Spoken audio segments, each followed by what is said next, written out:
Welcome to everyone not watching football right now. Yeah. What's football? It's a sport. It's the most popular sport in the land Interesting. of Americans. Tell me more. Oh, is tonight the game? Yes. Oh, well, then, It okay. is the National Collegiate Athletic Association. Men's football. Sweet. Yeah. Yes. Is it the NutraSweet Bowl? No. It's the Rose Bowl? Blockbuster Bowl. The The Alamo. Quicken Loans. It's whatever the Citibank. It's the BCS title game. It's not an actual... Yeah. Well, it's the... No, No. they They play it somewhere, but it's not like the Rose It's not Bowl. the Tostitos Fiesta Bowl. No. It's not the Isn't it the Rose Bowl? I think it's the... I think we should. Capital One Gator Bowl. I want to play. I want to play in the No, GoDaddy. that's the TaxSlayer.com. The GoDaddy Oh, Bowl where TaxSlayer.com. you murder pandas. Okay. Panda What? murder. Hey. Panda Murder Bowl. Panda bear. Yeah, the GoDaddy Bowl where you murder pandas Oh, and put them in a bowl. And I've then heard eat of that 'em. one. It's like Panda Express. Yeah, Blockbuster Bowl used to be the huge one. Yeah. Back when Blockbuster was a huge one. Right, Yeah. sure. Now No. they sponsor. Well, like, they had to hurry up and finish backyard that game football where they were going to be Yeah. giant late fees. Yep. Yeah. Oh, I get it. Yeah. Got to rewind that shit. Be kind. Okay, so it is playing at the Rose Bowl, but it's not the It's Rose not Bowl. the Rose Bowl. Yeah. Yeah. It's not the Rose Bowl. Did they just call it the BCS It's just- National Championship? Yep. So they couldn't get a sponsor. They are the NCAA sponsor. makes $1 billion off The BCS is of the sponsor. all of these students, and they can't even afford. Trust me, they're charging like $6 million a commercial. Yeah, that makes sense. They're making money. So they, Oh, actually, so they're they the can turn around sponsor, and pay so all their they're players. reaping all the benefits once Exactly. again. Yes. Man, Well, it's- NCAA's got a good gig. Yeah, they do. You got free labor. You do have free labor. You got to pay the coaches. Nah. Coaches make bank. Yeah. Yeah.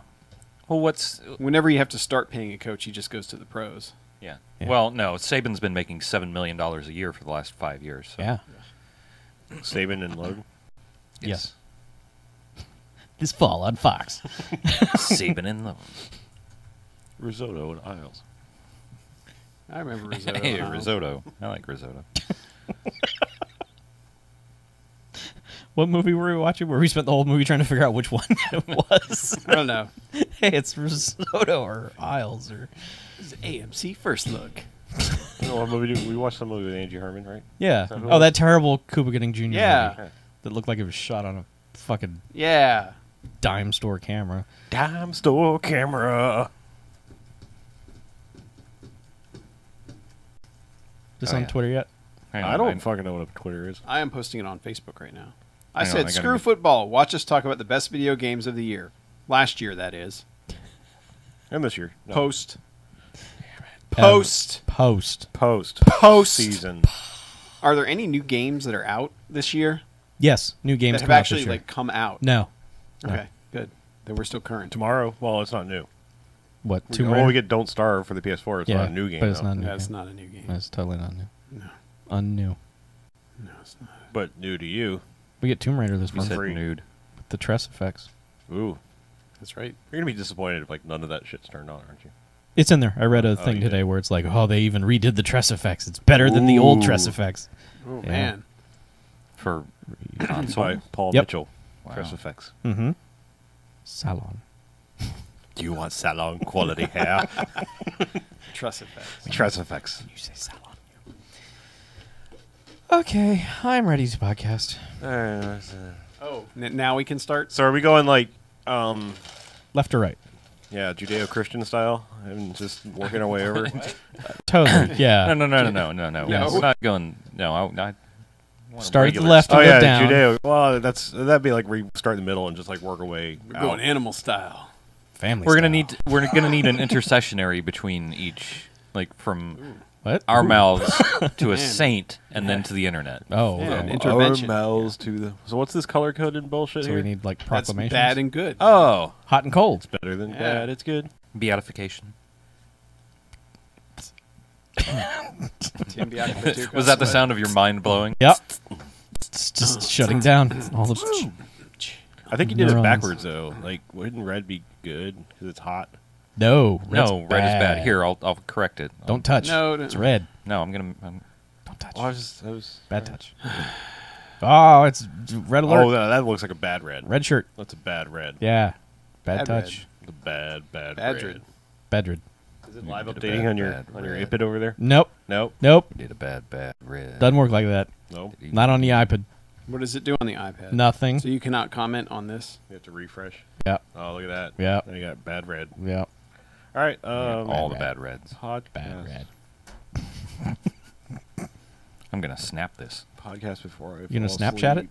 No, I'm gonna snap. They're gonna it. steal your phone number. Snapping it. Snap. Oh my god, there's a sheet 2. What's the sheet 2? That's mine. Oh. She do. I feel like I'm cheating somehow. So, Yeah. I mean, it's not mine. It's just. do we want to try and power through, or do we want to take a break at some point? I think we can power through it, but if we get to like, Well, are we doing emails and stuff first? Does someone decide? There was only we can fit them in. When Okay. the stuff comes up Oh, is that how? because one's about Phalians, Oh. colonial morons, Oh. and the other one's about the Xbox One. Oh. So why don't we make the demarcation point between E and F on the columns, and that way we're like into the good. Okay. If we break there. All right. Right. sure. Okay. Okay. Oh, and that second sheet is just games I've played. It's not gonna Yeah. spoil anything. I know. Too late. We know what games you play. Yeah, we know what games you play. Yeah. GTA 5 and Ingress. GTA 5 and Battlefield Blood 4. Dragon. some GTA 5. maybe. Asshole. Blood Dragon. Blood Dragon. Blood Dragon. I played like 19 He played Ingress. games that I motherfucker. had played before. Yeah. That's pretty good. So, All right. I like they're going naked. No lower third, man. Oh my God. Hi, we're no quarters. We're on the internet. You got to wrap it. Can't. yeah, because we don't have. I gotta wrap it. Like, yo, we're no quarters, and we're here to say we're gonna talk about video games. No, that's No, okay. terrible. Our Don't name quit your is day No job. We Quarters, could do it- and we're here to say we're gonna make a rap about video game. Games. We could do it Beastie Boys style and Hey. just shout the last word all Sure. together. Yeah. Okay, let's not. Our name is No Quarters, Yeah. and we're here to Say! Yep. Time to make a rap about video Games. Yep. Beastie Boys style. Dumbasses. So, all right. You ready to- what? Well, you're about It's not sabotage. Are you about the Beastie Boys, the Fresh Prince song? This is a story all about how. Christ. all about how. So, Turned upside welcome to the TaxSlayer.com, NoQuarters.net Photos of the Year. Brought to you by Chevron. Ooh, that's an Yeah. interesting How do we corporate get them? sponsor. All right. Podcast. All right. Podcasts.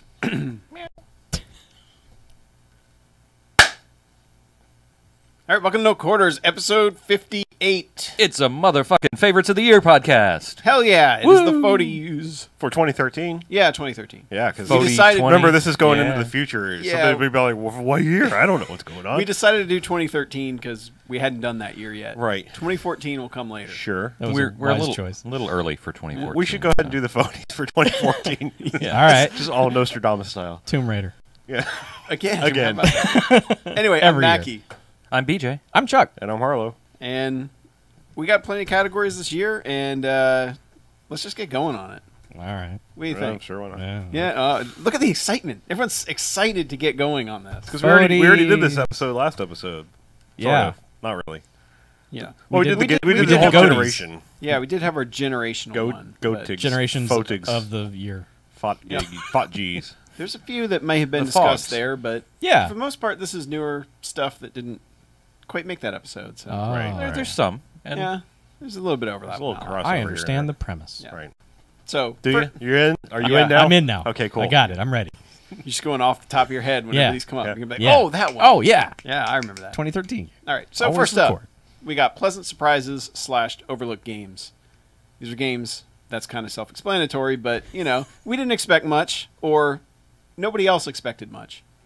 Yeah. But you know what? We played them and we said, hey, I like that. that's correct. Yes, we did that play is this. what the rules of this category is. We had to say, "Hey, I liked that." Yeah. Mhm. Why didn't everyone else? Yeah. Okay. Yeah. For me, Call of Duty Ghosts was a big one because every reviewer was like, Call of Duty, same Call of Duty, dip, dip, dip. And I enjoyed it a lot. Like, it hooked me much better than Black Ops 2 did and Modern Warfare 3 and the last few. You know, it hooked me in since it's the first one to do that to me since Black Ops did, because I thought Black Ops was really good, and this seemed like it was pretty close. And it's got a knockout first level, so that'll that goes a long way. But I've played a little bit of this game, but pretty much only the multiplayer. I mean, it's going to come up again later. I don't know. Single player, I'm just like, meh. Did you even finish the campaign? Yeah, I did. Meh. Just meh. I don't know. Dogs in space, something like that.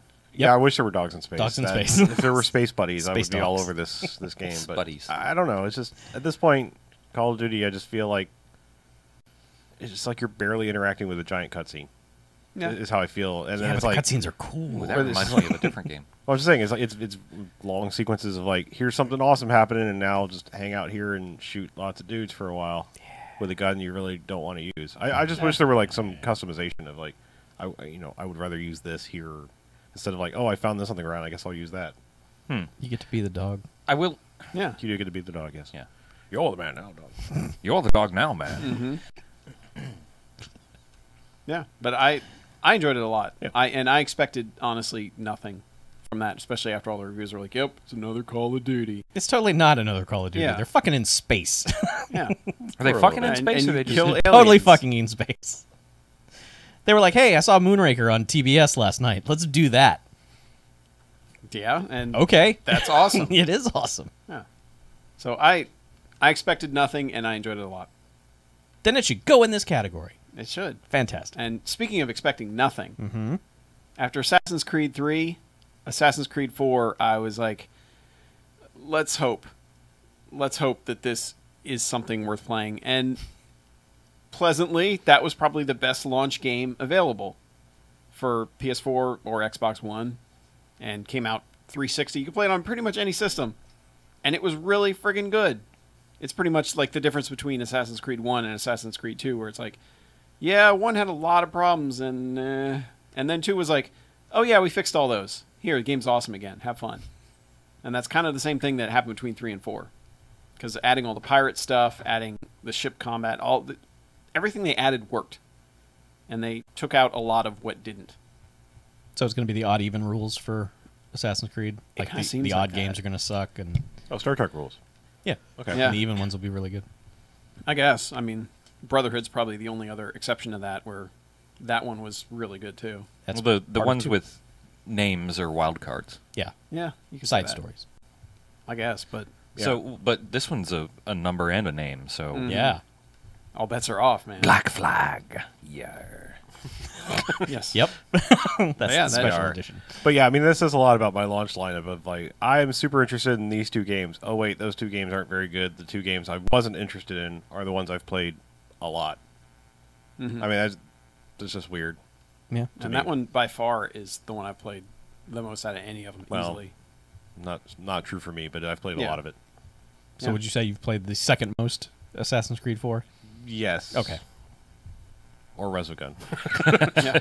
Hey, Speaking of Hey, which, speaking of Resogun, I want to take this one because I didn't actually buy any launch titles. So when I got my PS4, I'm like, what do I play? Is there anything free?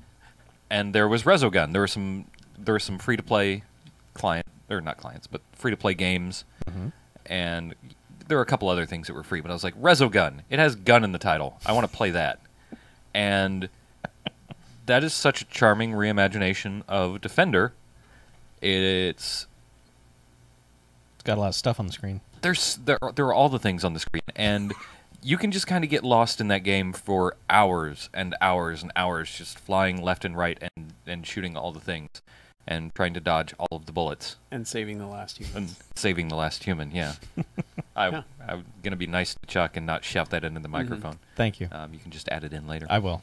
I have it saved. I like that game has the same level of fun chaos that Geometry Wars did.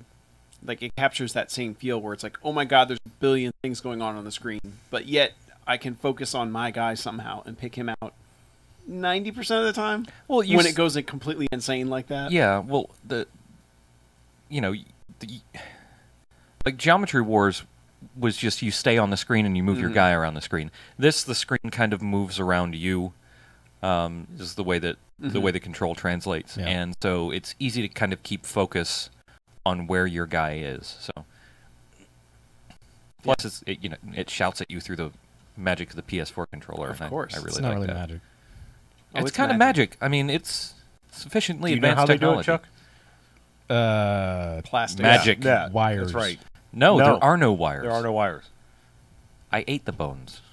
Oh God. Not again. Brought to you by KFC. Shipped your pants.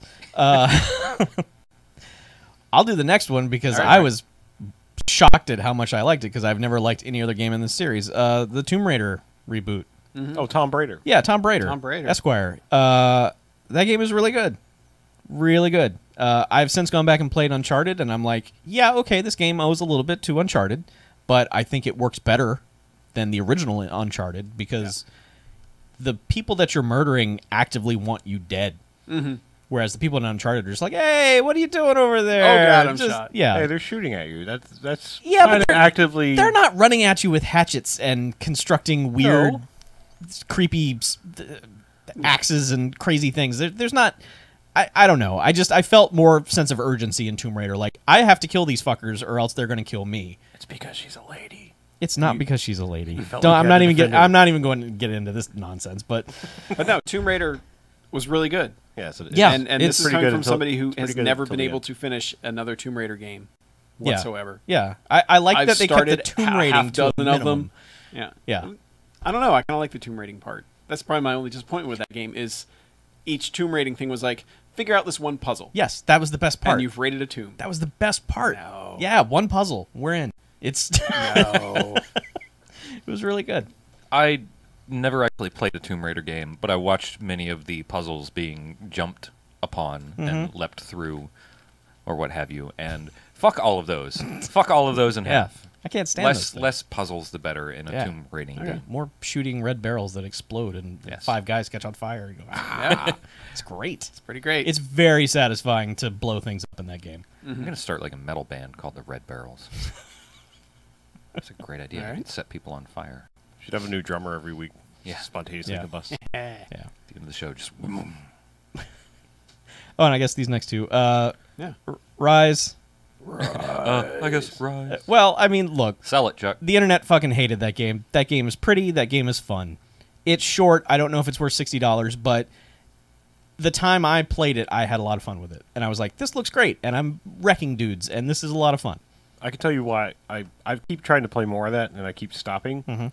because the game keeps stopping.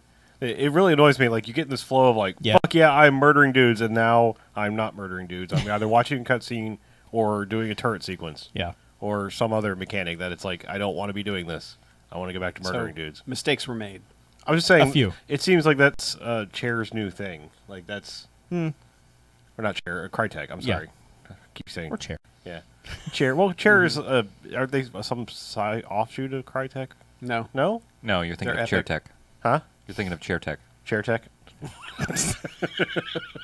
It's the best procedurally generated chairs. Yeah. Oh, okay, I got you. Yeah. That's Just like Speed Tree. Chair. Would they have to throw a Y in there? Yeah. I mean, look, Rise isn't great. It's fine. But it was pleasantly surprising because ever since E3, everyone was like, this is going to be the shittiest fucking game ever. This is going to be like Fantavision. Meh. You know, it's like, no, that game's great. It looks really nice, and there's a lot of shit happening on screen, and the faces look really good, and like just the anger that your dude has when he's just murdering people is great. I mean, you really feel like, just get the fuck out of my way. I'm going to fucking stab you. That's great. I like that. Can't do that in real I like life. an angry protagonist. Yeah. Oh, he's very angry. As long as got you give him issues. reason to be angry. Yeah, oh, so he's got. They give you reason early on. There you go. Yeah. So. Speaking of launch games, Yeah, sure, knack. And also, speaking of games that may not be worth $60, Nah, but but it's still fine. Internet hated that game. They were just like, "This is the worst fucking thing ever. I can't believe this is a game." I Game's fine. would have been kind of mad if I had paid $60 for that experience. I wasn't. Um, It's a launch game. yeah, but it's still like there is not $60 worth of game in that. There's like 25 at like. I mean, look, people are. This is going to go free on PlayStation Plus, and everyone's going to go, "Hey, Knack's pretty good." Yeah, it's going to be That's all great right. for Yeah. free. It they're just not sounds going to. like it sounds like a B tier game that they sold as a AAA game. Yeah. The thing is I that mean, there that's is your no problem. B tier pricing level anymore. They can't sell it as a Yeah. $40 game. As a $40 game, I think that's pretty palatable. Why do you say there's no such thing as that anymore? Like, Well, there why? really isn't. It's like a downloadable $20 game or a retail $60 game. That $40 market is pretty much gone. It just doesn't exist Yeah, all anymore those unless you're the studios are shut Wii. down. Yeah. Okay. Well, I mean, it's not too long after launch, and this isn't on our list, but I mean, I would list, like, I just got the new Skylanders, Uh-huh. and I mean, it kind of goes to show you that, like, knack is really kind of a subpar platforming game, and these guys know more what they're doing in the 3D platforming realm. Well, it's also, I mean, it is Activision. Well, you also have to look at the fact that you spent like $900 on little toys. yes, So you are paying for a lot more game. but you don't have to. I mean, to play the game, you don't have to do that. Right. It's No, like it's you only not get one necessary. knack. yeah. Yeah. Well, you Play can one sort of. I mean, you land can or buy. on the I'm portal just of saying, power. if you really want to, you buy the starter set. You can play the whole damn game. You're not going to unlock all the weird little hidden things, whatever. But it's not necessary to play the primary story. In Yeah, there. but you know what? With one knack, you're not going to unlock all that shit either. Nope. That's You got to one play of that the- game 17 times. Yeah, that's one of the That sounds knocks like against knack is that that Knack sounds knock. like a very Lego influenced yeah, game. Then. it very much is that you maybe unlock a third of the bonusy stuff on your first playthrough. Oh, and a it's like- third? You're being generous. well, I played the mobile app. So did lot. I. I play, yeah. Yeah, which That thing burns through some battery. yeah, it does. Yeah. So I didn't But even know this either was a way, thing. you were expecting Knack to just the internet told By me what it was the going internet to told you. suck. Oh, I agree. It's yeah. not- Because it's I remember when you not pre-ordered hard. it, I was like, "What the fuck are you doing, Chuck?" I just needed a game.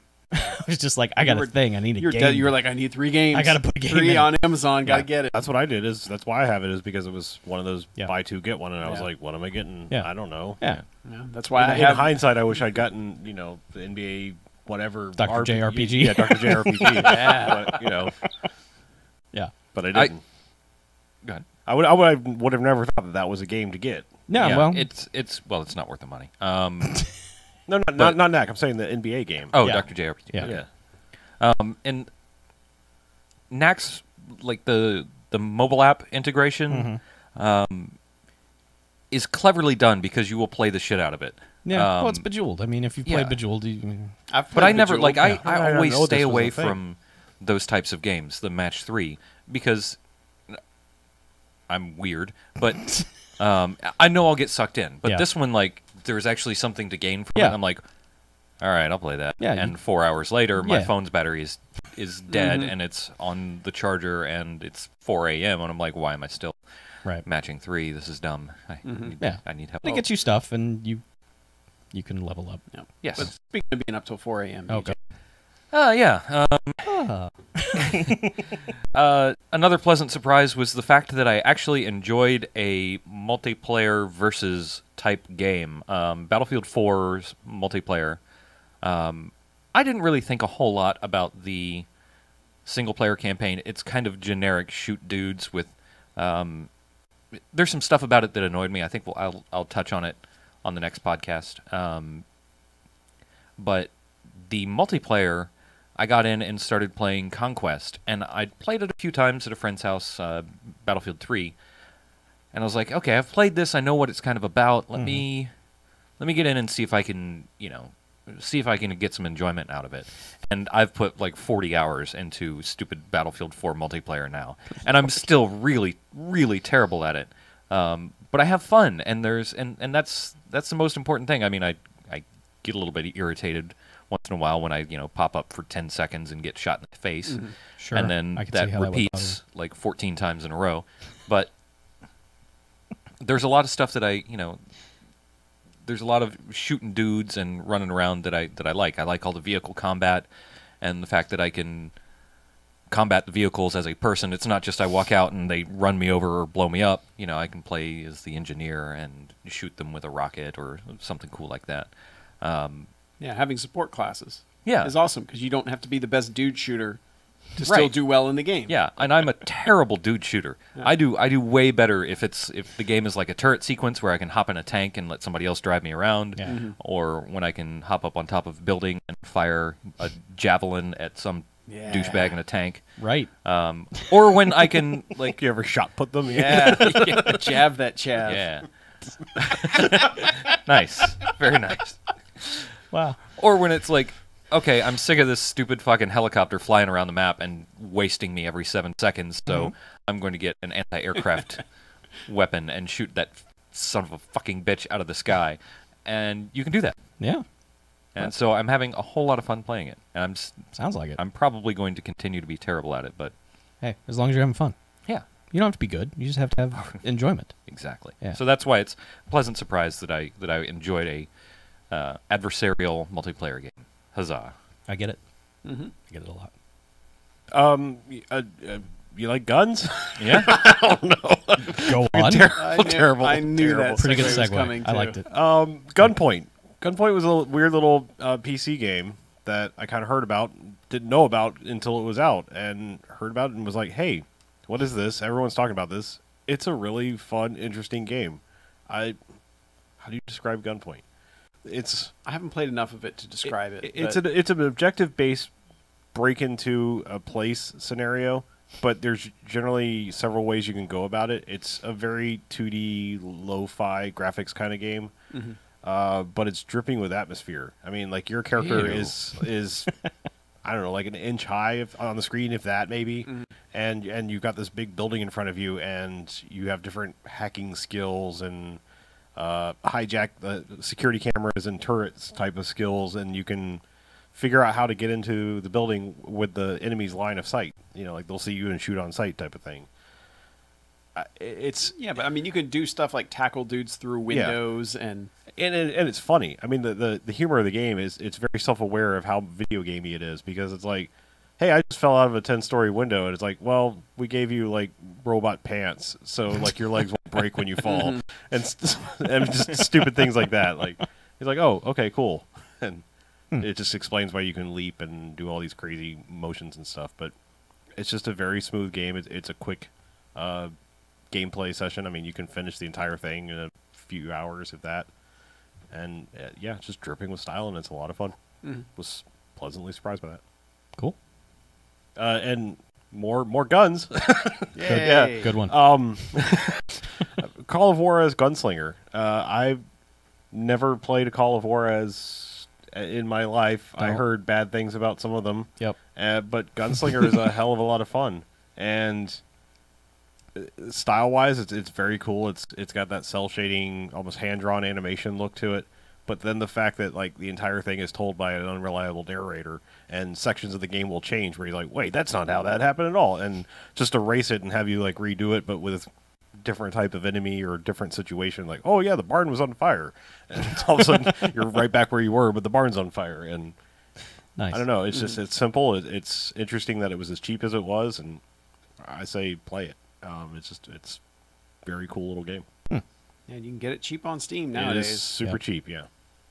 And speaking of cheap, Yep. Yeah, on Steam. you know, I love Diablo. I love Diablo clones as long as they're halfway decent. And The Incredible Adventures of Van Helsing is a cheap and very, very competent Diablo clone. I have no idea like where that game came from. It's just like, oh, this is the thing, and it's as good or better than Torchlight. You know, it's same kind of thing. It's like, where did this game come from? What is this? I mean, we all say Torchlight now. It's like, oh yeah, Torchlight. But when Torchlight came out, it was like, what is this new thing? And I feel like the Van Helsing game is kind of that. It had no right to. I mean, because it sounds like a shitty tie-in game. You know, it Yeah. sounds like. Was that have anything to do with that shitty Hugh Jackman movie? No, it doesn't. Aw. But it's It's all about killing vampires. yeah, it's a fun and funny little Diablo clone. I could do without some of the video game references it does in certain points, but And I seem to remember you saying it was a lot longer than you were expecting to. yeah, it goes on for a while. But in Which a good is way. either good or bad. It's a good way. Yeah, I mean, I was having fun with it. Value. Yeah. So yeah, Are we doing value games again? No. No. It is Prices one. changed too much. And we just be like, get Steam. Yeah. Wait for a sale. Value Every- pick. everything's Steam. Buy value something. Yeah. My last one is one I actually got on a value, and I feel almost kind of bad about it. But I consider this an overlooked game, is Tearaway on the Vita. Because that game is Vader. really... It's really charming. Like, it's goofy and fun and video gamey in the ways I want a little handheld cutesy game to be. and it's by the guys who made Little Big Planet. So it's not it's got that fun, almost childish style to it, but the gameplay mechanics aren't perfect. But it uses a lot of the touchscreen stuff for the game. A lot of the Vita type controls, like when the sun is up in the sky, your face will pop up in it, and it'll be the forward facing camera. But no, you can't help but make stupid faces at the game. So as soon it's as, like Teletubbies the game. kind of. But yeah, you'll be What? running through the Yeah, level. that's right, Like deep you'll be cuts right running there. through the level, and it will have your face up in the corner the whole time, just videoing you playing the game. So That's weird. yeah, it's fun. And then the back touchscreen is actually how you jump, because you hit certain areas and your finger actually pushes through the game Ew. into the game world, and so you'll be popping your guy up in the air, and it's a very That sounds dirty, but it does a little bit, but sounds it's just fun, it's too. yeah. Yeah. and actually once you unlock certain characters, they give you the papercraft models to make them. They say, okay, go to the website here, and your account has unlocked this papercraft model. So you can print them out and make the actual things that are Cool. in the game. And Whoa. it's very cool, and apparently it only sold 10,000 copies the first month. Which for a Vita, like a Sony exclusive, like Sony Studio made thing, Yeah, but that was physical copies. They don't count digital downloads. I'd hope so. But that's not good. But you know what? That's not good at all. Sony has trained people not to buy Vita games at this point, because if Yeah. you want Vita games, they're coming to PlayStation Plus. Yeah, and Amazon, I think it was, had it on sale for like $18. Yeah. A week or two after it came out, and I was Yeah. like, well, I got to buy that. Yeah, But because yeah. you were talking about this, and I was like, "Oh, what is this? That sounds like a $5 or $10 game." And I fire up my Vita, and it's like $30-something. Yeah. I'm like, Yeah. "Hell no! You said it was short. Yeah. I don't care Yeah. how charming it is." But I will say, every retailer I've gone to, like looking at games over the last couple of weeks, has had physical copies of Tearaway. Well, they should, because nobody fucking. Well, no, bought but them. I'm just surprised that it seems more like it doesn't seem like a top tier Vita release, but that thing is everywhere. and they did not promote it the way they should have. I didn't hear about it till it came out. Well, and just putting it out in the busiest possible season Yeah, was a bad idea. they probably had to have a physical Vita game I guess on the market. I guess, but it's still it's sad that it's overlooked, because it's a lot of fun, and it's not going to challenge you very much to beat it. It's not going to change your world of video games or anything, but it's a fun little game that it's kind of sad that studio keeps making these games that don't sell very well. Yeah. But I liked it. You say it's the Little Big Planet people, period? Yes, Media Okay. Molecule. Oh, okay. Because I mean And it has that same type of British narration to start it. And Cool. so it has what's his face? no, it's No, not oh, Stephen Fry, Stephen but Fry. it's somebody else. But Yeah, I like what's his But face. it's That's still- the best it's I can kinda come up with Yeah, But what's Little Big Planet karting is that way. It's like this has no reason to be as good as it is, Mhm. but it is. It's bizarre. It's like, why would you make a karting game? And it's like, well, okay, actually, it's charming as hell, of course. But it's a really fun little game. So if you have a Vita, you should probably get it. And you can probably get it on sale soon, or get it on PS Plus, because that's how it's going to end up being. Yeah. Anyway, I would just hope for a sale. That's all I wanted. I mean, Yeah. you said it was like a very short game, and I was like, it doesn't sound like a $30 game for short, even with charming. Because I just wanted to download it. I don't want Yeah. physical copies. Yeah. well, that was me too. I downloaded it for $18 or whatever. Yeah. So, Okay. so it was disappointing, the sales. Boo. And speaking of disappointments, let's move on to biggest disappointments of the year. All right. Us. There's we a should have few. put out more Us? episodes. No. No. We put out We more put than out 12 lots of this year. episodes. Did we? Yeah, Oh, we had bonus Yeah. episodes. I am pleasantly surprised that Hell, we had a blood dragon. I episode, overlooked man. the fact that we did that. Yeah. We had a glut of episodes. Yeah. Yeah. We had a Grand Theft Auto episode. And Oh yeah. Grand Theft Oh, Auto. then we had our cross episode. yeah. Yeah. Yeah. Mm-hmm. I forgot Yeah, about too. that. Yeah. So- Breaking new grounds. All right. First one up. This is more Chuck than me. Oh, yeah. Dead Space 3. Yeah, Dead Space 3. Or as I like to call it, the game that never came out because I don't acknowledge it exists. Aw. Dead Space 3 is not as bad as Chuck is making it out to be, but following basically a classic best of the generation game, Mm-hmm. a game that wasn't as good but is still a 5-star game, Mm-hmm. and then changing all the mechanics and going on for way, way, way, way too long, Holy God. Yeah. and having a stupid, ludicrous, dumb finale in a bad way. Yeah. So I have to preface that, Yeah. because stupid, ludicrous, dumb can be a good thing. We do like that. Yeah. In this case, it was just like, oh, God, really? And I Oh. will say the DLC kind of ends that that game better, but you shouldn't. Your best part, your ending should not rely on a DLC to be good. Yeah, I was so disgusted at that point. I was just like, I never want to see any more I mean, of this. but there were very cool things in there. Like when you're Yeah. playing co-op, certain players saw things that the other ones didn't, and that stuff was cool. But it was just Well, I think like the first 7 or 8 hours of that game is a Dead Space game. It, because you're in once you haunted get back on the spaceships and planet. stuff, and then Yeah. you like get on the planet. It's just like, this sucks, and it won't stop, and it just keeps going, and you're just swarmed all the time. yeah, It's just and just it if there had not been a Dead Space 1 and 2, that game would be pretty solid. You'd be like, yeah, all right, this is pretty cool. There's space monsters and whatever the hell's going on, and this is all right. But living in that world of Dead Space 1 and 2, this sort of felt just like first of all, why are they doing it? Because it kind of, it kind of felt after 2, okay, this story's done. yeah, and they kind of fuck up their mythology too, story wise. Of course they do. So yeah, Of course they do. There's just so much. 3s always do that. They're just like, hey, remember these things? Forget that. Yeah, We're going to do this. It did too many things wrong. Yeah. I still think it's a game worth playing, and I had fun. I just had to almost divorce it from being a Dead Space game. Yeah. Because it's more of a Gears of War type shooter is Yeah. what it becomes. But a lot of the floating around in space stuff I really like. Everything above the planet. Mhm. Like the first half of that game. Yeah. You should play the first half of that game. Yes, and then land on the stop. planet and then just quit. Yeah, and then just realize it doesn't get any better. Yeah. Because those last few levels, oh, Jesus. Terrible. Speaking of absolutely terrible, Mm-hmm. SimCity. Ooh, SimCity. Does that work Forgot yet? about that. Can you Yeah. log into SimCity? You No. can. You can. No, and you they've can play shut it down. You have Oh, to okay. download a monstrous update every freaking time. But it works. But even without the server issues, that game just screwed the pooch. It fucked up everything that you like about SimCity somehow. Mm-hmm. And trying to force multiplayer in it by saying, well, your city can only do this much and specialize in this, and you have to have a neighboring city that can handle all that other stuff. But even if you wanted to join up with people, they had to be on the same server, and they had to be invited into the same game, and it was just... And they had to play. Yeah. They had to play the game. Yeah, it was just a system that didn't work. Yeah. And then you add on top of that you couldn't log in the first week, that their server browser was terrible. Like before you even boot up the game, like you can't even look at a list of servers or anything. Mm-hmm. It's like, what do you want to be on? North America 1, North America 2, Europe 1, Europe 2, and it's like, I guess I'll take this one, off of the main menu. And it's like, no, that one's full.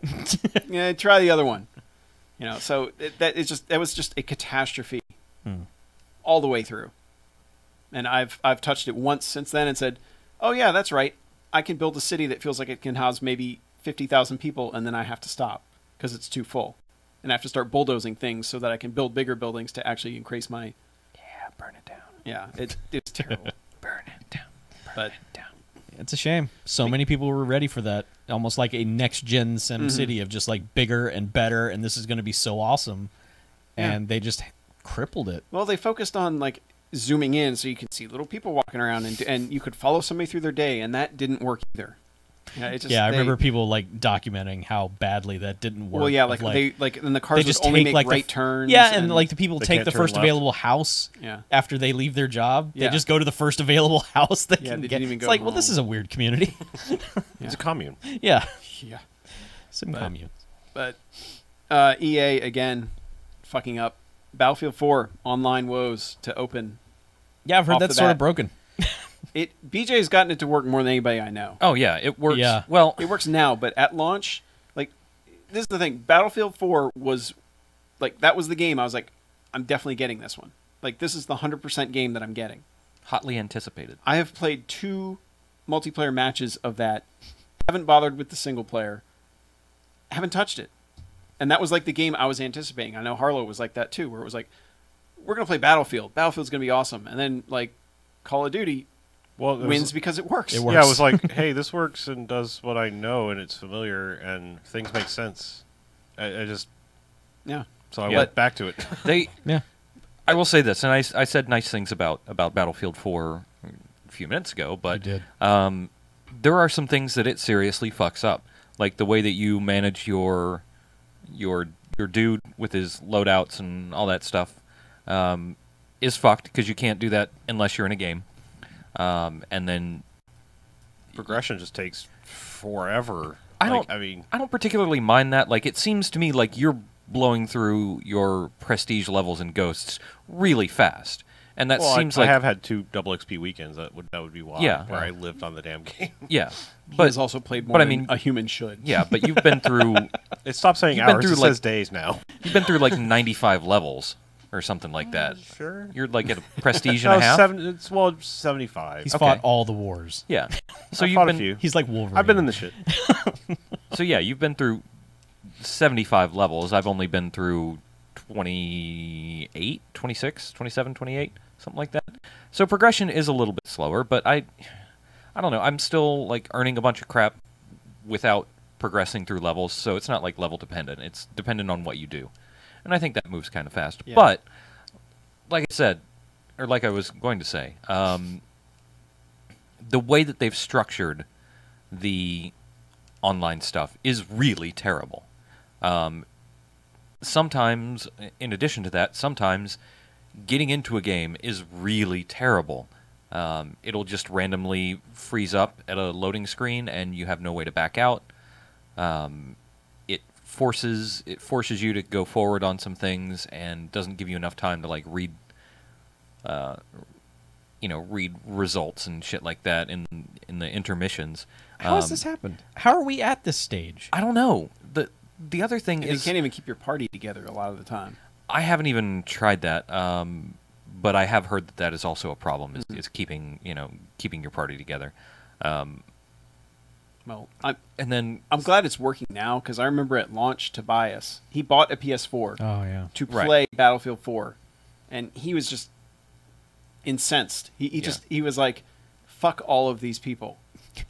How can you sell me a game that flat out doesn't fucking work?" yeah, and he's finally able to play it now too, which Yeah. is great. The only advice I have for anybody that's having trouble is if you can play it, the farther away from peak hours you can play it, the better, because peak hours are still a little bit twitchy. So like, So many people streaming in on the internet. Is that what you mean? could be, I don't know. Twitchy. Yeah. Oh, Twitch. Yeah. But yeah, just if you're having trouble, stay away from peak hours. Yeah, quit your job. Just get on the night shift. Yeah, get on Yeah. the third shift. Just and volunteer to work third graveyard shift. shift. Well, I mean, just like Hang out with Henry Winkler. like 5:30 Eastern to 9:30 Eastern is probably not your best bet for playing that game. Sure. Yeah. So You'd be missing But our show. I think my Yeah. point in bringing that part up is Harlow and I would probably be playing Battlefield 4 with you well, if I'd we have had been able I'd to have play at launch. I'd have bought a copy instead of using Harlow's copy. Yeah, Yeah. but Yeah, because I was just discussing it. I was like, Yeah. yeah, we were both just kind of like, "Oh fuck this! If it doesn't work, fuck it." Yeah, and I'd And have that's some squad mates and to that's watch my back. disappointing because Yeah, but that was our remember- most anticipated game. That first week that you had it, when you came back that night for the podcast, you flung it at Harlow and were like, "Get this fucking thing away from me! It's broken." No, And then at the no, end of no, the no, night, no, you were no. like, "I'm taking it back." yeah, you did. Oh no, okay, yeah, I did a 180 that you Yeah. literally flung it. You were like, "Fuck this game!" And by the end of the yeah, night, that's you're right. like, I did wanna- have I wanna that try it really, again." really, really You bad. had some Yeah. thongs on your feet. You're a flip flopper. Yeah. Well, the problem was like when I could get into a game, it was great, but I was having so much trouble getting Yeah. into a game, and I'd get like I'd have to. If you want to go to the bathroom, you have to quit, and Yeah. then go to the bathroom because otherwise it's gonna time you out and kick you anyway. Yeah. So have to quit, get up, go to the bathroom, get something to drink, and then come back and try to log back in, and it doesn't work again. Exactly. But the thing was, I was having a lot of fun playing it, so Yeah. I wanted to try it back. So I understand. So Chuck, Mm-hmm. I know a game that you didn't have very much fun playing. Oh, yeah. Oh yeah. Yeah, What is this? I don't think we've ever heard about this. Oh no, we've never talked about aliens, colonial marines before on our mean Phalians, Aliens. 14 podcasts we've done. this year. morons? yeah. I've talked about it enough. It's just that game was sold as one thing and then was total garbage when it came out, and a total lie and a sham, and I still think there was fraud involved. So Yeah. And I remember my argument. Tomfoolery. yeah, shenanigans. Shenanigans. Straight up shenanigans. Shenanigans. Now, There was I remember shenanigans my afoot. argument and others' argument to you was you played it unpatched, and that maybe the patches had fixed things. Fuck that. Well, I Jay, don't care. Do you remember Jay? I do. I remember had written Jay. us and said, "Hey, I'm going to try and play it without the patches to see if Chuck's right." Right, and we told him, We have no, an don't email do that. from him. Oh, okay, great. It's called The Aftermath of Aliens. Oh, God, all right. He says, "Hey, No Quarters crew. Jay here, and I couldn't beat Aliens Colonial Marines. Before I say why, I want to point out that I did not get the game experience I was expecting. I was expecting game freezes and crashes like in my game of the generation, Fallout New Vegas. The difference between these two games is New Vegas has characters and stories that kept me playing after every hard reset of my 360. Aliens is just bland. It looks like a game from 2006, plays like 7th gen FPS greatest hits, and it has characters that are barely one-dimensional and a story that tried and failed to be fan service. That said, I do have a really nice statue and it only cost me $20. Damn right. Yeah. Oh, one last thing. The copy of Aliens became credit towards my South Park Stick of Truth pre-order. Obsidian won my love with New Vegas, and I have faith they'll deliver again. Ghost ride that ramp, Fitty. Jay out. Sent from my hope that Xbone Cartman's mom at noquarters.net is considered as a new joke email address. Wow. Wait, say that again. Xbone Cartman's mom at noquarters.net. I guess is that from a South Park episode? I have Expo no idea. We could have said it. Yeah. Who knows? But he couldn't get through it. Yeah, He tried. I mean, I was curious if he had patched it or not, but I guess he never did. yeah, when I played through it, I didn't really have technical problems with it aside from like bosses getting stuck on geometry in the world and just being able to shoot missiles at them because they couldn't come at me, that kind of thing. But no, the disappointment of that game is they were like, this is the bridge between Aliens and Alien 3. This is all the shit that happened. Yeah. And then they've just made up some totally ridiculous shit. And we're just like, here's this. And you're just like, what? No, that doesn't make sense. And everyone in the game was like, yeah, this doesn't make sense. We're not even going to try acting. So that the thing we were watching with the animated GIFs, was Uh-huh. that from that game? Or is Yeah. that okay? That's actually what that looks like? Yes. Those are zombie aliens. So they just kind of... They just... Yeah, that's the stealth section. I really thought where- that was like the old Aliens. Jaguar alien No. game or something. Oh, That wait a was- minute. No, that was from from a Yeah. what? That was from a Yeah. from a last generation. That GIF I thought was like the Atari Jaguar Yeah, aliens. no. or That whatever was that a game modern was. day... Okay. Wow, video that game looks like console. garbage. Yeah. Yep. Yep. There's a reason. Mm-hmm. Oh, Because fraud. Chuck, Yes. you got the worst of this year, man. Did I? You did. That's by You, choice. you took it, yeah, you did take Yes. the bullet I do for it the to rest of us, myself. but let's hear the next one. Okay. This is kind of a stretch putting it on here. Ride to Hell Retribution, by all accounts, was going to be a terrible game. Most people just were like, this looks and plays terribly. But whatever. It was cheap, and it was a biker game. We don't get a lot of biker games. Yeah. So I was like, okay, this looks like fun. Kind of Grand Theft Auto light-ish biker shenanigans. And Yeah. it wasn't even fun broken in a good way. It was just like... steering was like, you know, like the old Atari game Night Driver, Yeah. where the car is just a permanent fixture in the center of the screen and you're actually steering the road. It was like that. You. It was bad like that. And they would do things like your character keeps going around having sex with people, but at some point in the production they must have gotten scared of nudity, so all the characters remain fully clothed during these really, really violent sex scenes, and it's kind of funny, but not in a entertaining way, and like a, this is sad. You guys compromised half your vision for this, and this just looks ridiculous because it's two fully clothed people doing things that you can't do when you're fully clothed. So, I don't know. I was expecting dumb fun. Dumb, bad fun from it, and it just wasn't fun. And I've also heard that game is really long. Really long and really hard, which is not a euphemism. It's... like, I was playing it on easy, like I always do, and dudes, I think we talked about this, like, I was shooting dudes in the head 12, 13, 15 times, but if they're wearing a hockey mask, the hockey mask is bulletproof. So it's like, Hey. what is the point of this? And I just quit that game in disgust. That sounds like a disappointment to me. Yeah, I was But- disappointed. I think we have the king of disappointments up next. Yeah. The Xbox One. I just... the X-Bone. this is not to sound... I keep trying to give that console a chance. And it keeps disappointing me. Like, I hate the UI so much I don't even want to turn it on. Like it's made me like not even want to watch my television, which is now hooked up to it. Oh, No. Like because like I just don't even want to infected deal. everything. Yeah, I don't like want to deal with its interface, and it's broken and hard to find, and yeah. it's just it's. I think it's one of the most disappointing things, just because we were so behind the 360 experience of bringing your friends together and sharing, but like not in that overly annoying Facebooky way. Just we're online. We can easily jump into a party, play the same game, see where we were in that game, and now all of that is complicated to hell and or broken. Yeah. The things that it did the best, it are completely broken right now, Yeah. and I don't know how they fix it. I mean, I know they can. I know they can completely rewrite the system software once they get around to it, but They're gonna have to. it's very broken right now. The common complaint I hear from everybody is I just use voice commands because I can't find what I want Yeah. otherwise. That's yeah. I flat out. If that's the way they're going to make you use the Kinect, bravo to them. Victory. Just like break everything so people have no choice but to speak out Yeah, loud. and that's what everyone has ended up doing is just Yeah. Xbox go to uploads. Yeah. 'Cause I don't know where it is. Yeah. Yeah, I mean, Xbox Play Peggle 2 because I don't know where it is. it's going to come up again, but I mean, just the entire DNA structure of the Xbox One feeling like that give us money free to play thing. Mm-hmm. I know that's going to come up again later, but I mean, it's disgusting. Like every single game I think I've tried is like, hey, you want a boost? Just give us some money. Here's your cheats, massive cheats. Yeah. Click here, click here. Yeah. You know? Peggle 2 has none of that. Yeah. That's the one Yay, pop shining tab. beacon of light. Do you want to Yeah. enlarge Them all in. enlarge your male car driving skills here on this? Click here. I mean, it's just all over these banner ad things. Every Yeah. game feels like that. It's Yeah. like I bought this game. Yep. Give me the whole game. Yeah, there's something really weird and gross going on. Yeah.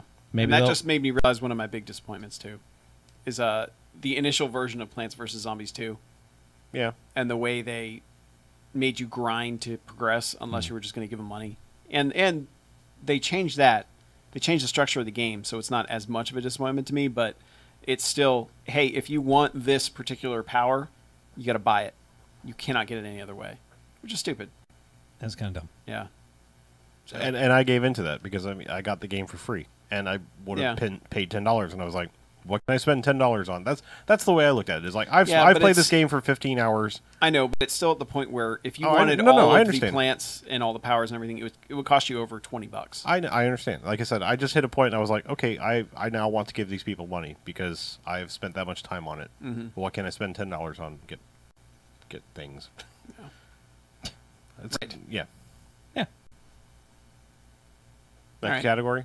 Yeah, next category All is right. one we enjoy every year. Is the weirdest ass game we played. Uh-huh. The Which weirdest ass game we played? Yeah, weirdest No. ass game we played. Which Ass game. this year, Toss a salad 2014. Oh, that's out? Yeah.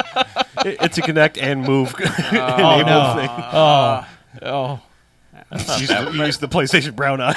oh my god. We're so sorry. So Sorry.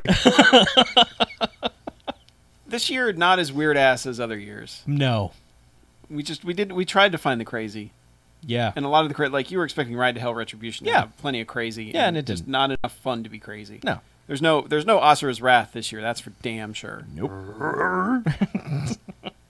But the big one for me, I'd say, is the outside the Animus sections of Assassin's Creed 4.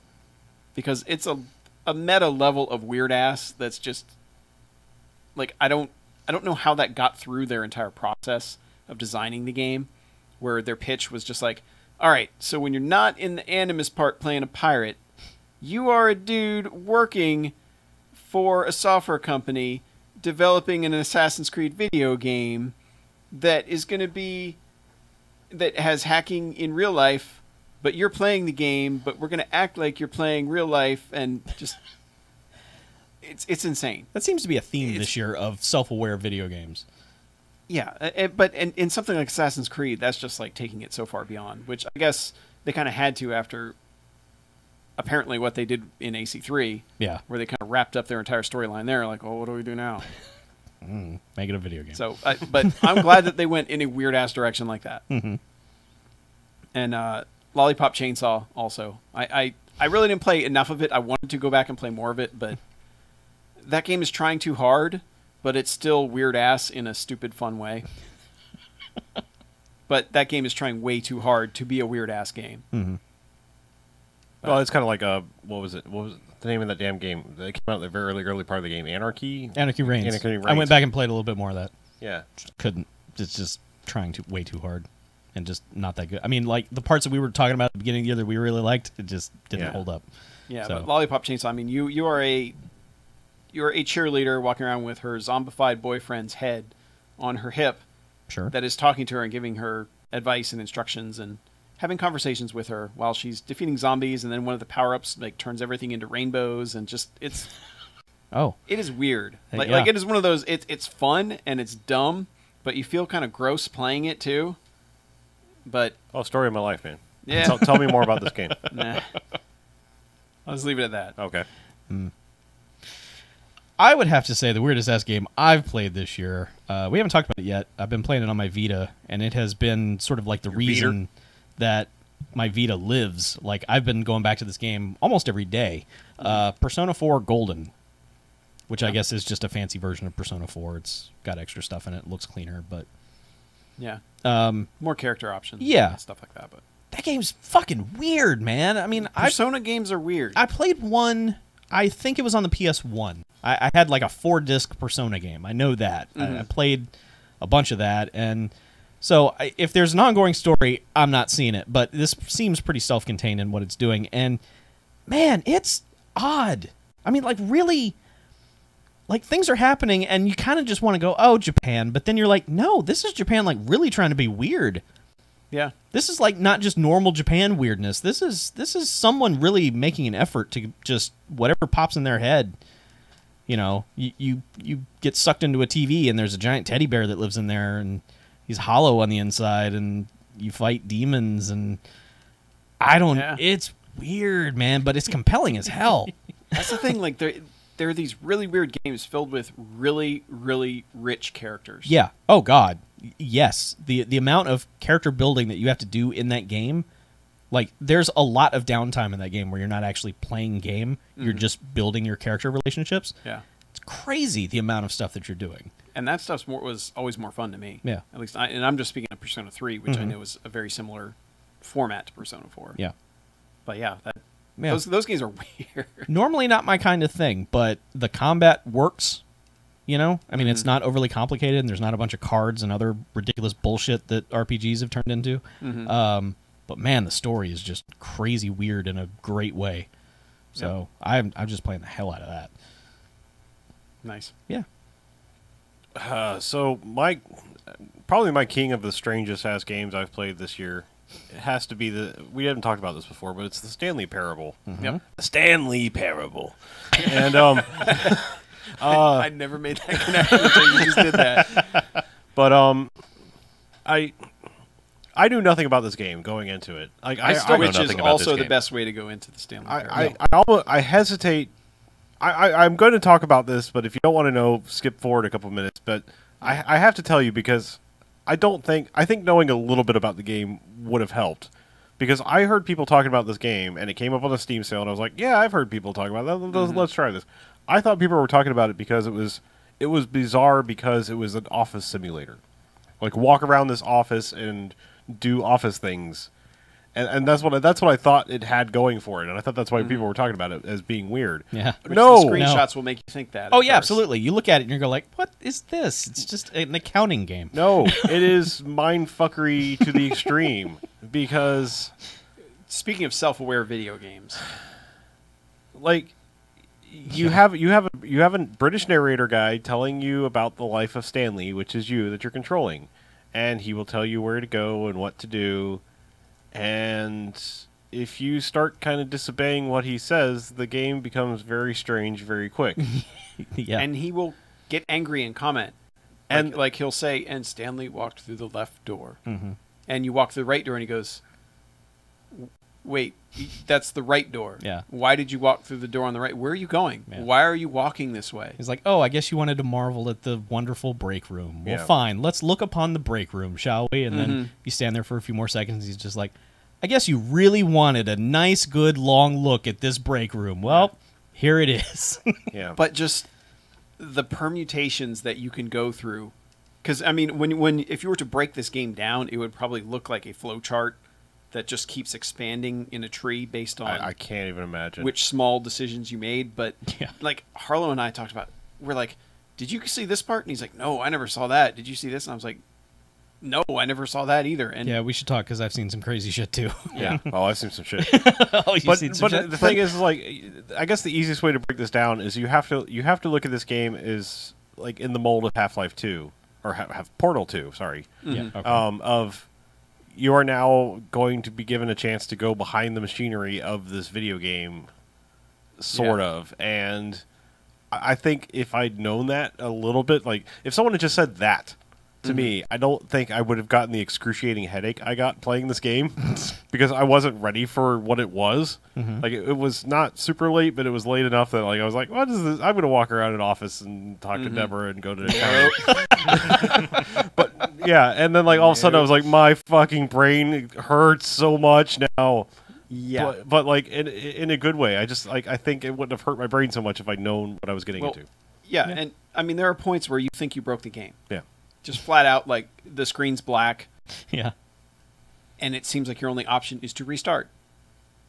But the game doesn't tell you that. It'll let you sit there for however long you want to sit there. Yeah, maybe next episode we'll get into a little more spoilery territory because we need to Yeah. go through everything a little bit quicker. But I mean, there are some bizarre things that happen, and I'd like to talk about them. But I also want to give people a chance to just go try. We should definitely revisit talking about. There's a lot Yeah. to talk Yeah. about with this game. So I just give rest people, assured, it is weird ass. Yeah, I just want to. I want to Yeah. give people a chance to try it. Just like that's all I really want to say is like it is not just. It's Walking not through an Yeah, office. it's not weird because it's ostensibly just walking around an office. And It's weird apparently because the it's demo, mindfuckery. apparently the demo is different. Oh, good. Of The course, demo it is not just a chunk of the game. The demo is like commenting on how it's a demo. Oh, good. cool. Good, great. I should get that. So Yep. yeah, try it and it's Interesting. cheap. I mean, it was on this crazy the never-ending Steam sale of the end of the year, but it'll be on sale again. Yep. And it's not that expensive to begin with. No. No. Speaking of crazy Steam games, Yeah. No, God. everybody knows about Surgeon Simulator 2013. At least they've watched YouTube videos. Most people know about it. It started out as a game jam game, and they were like, "Haha, this is too stupid to not make people pay for."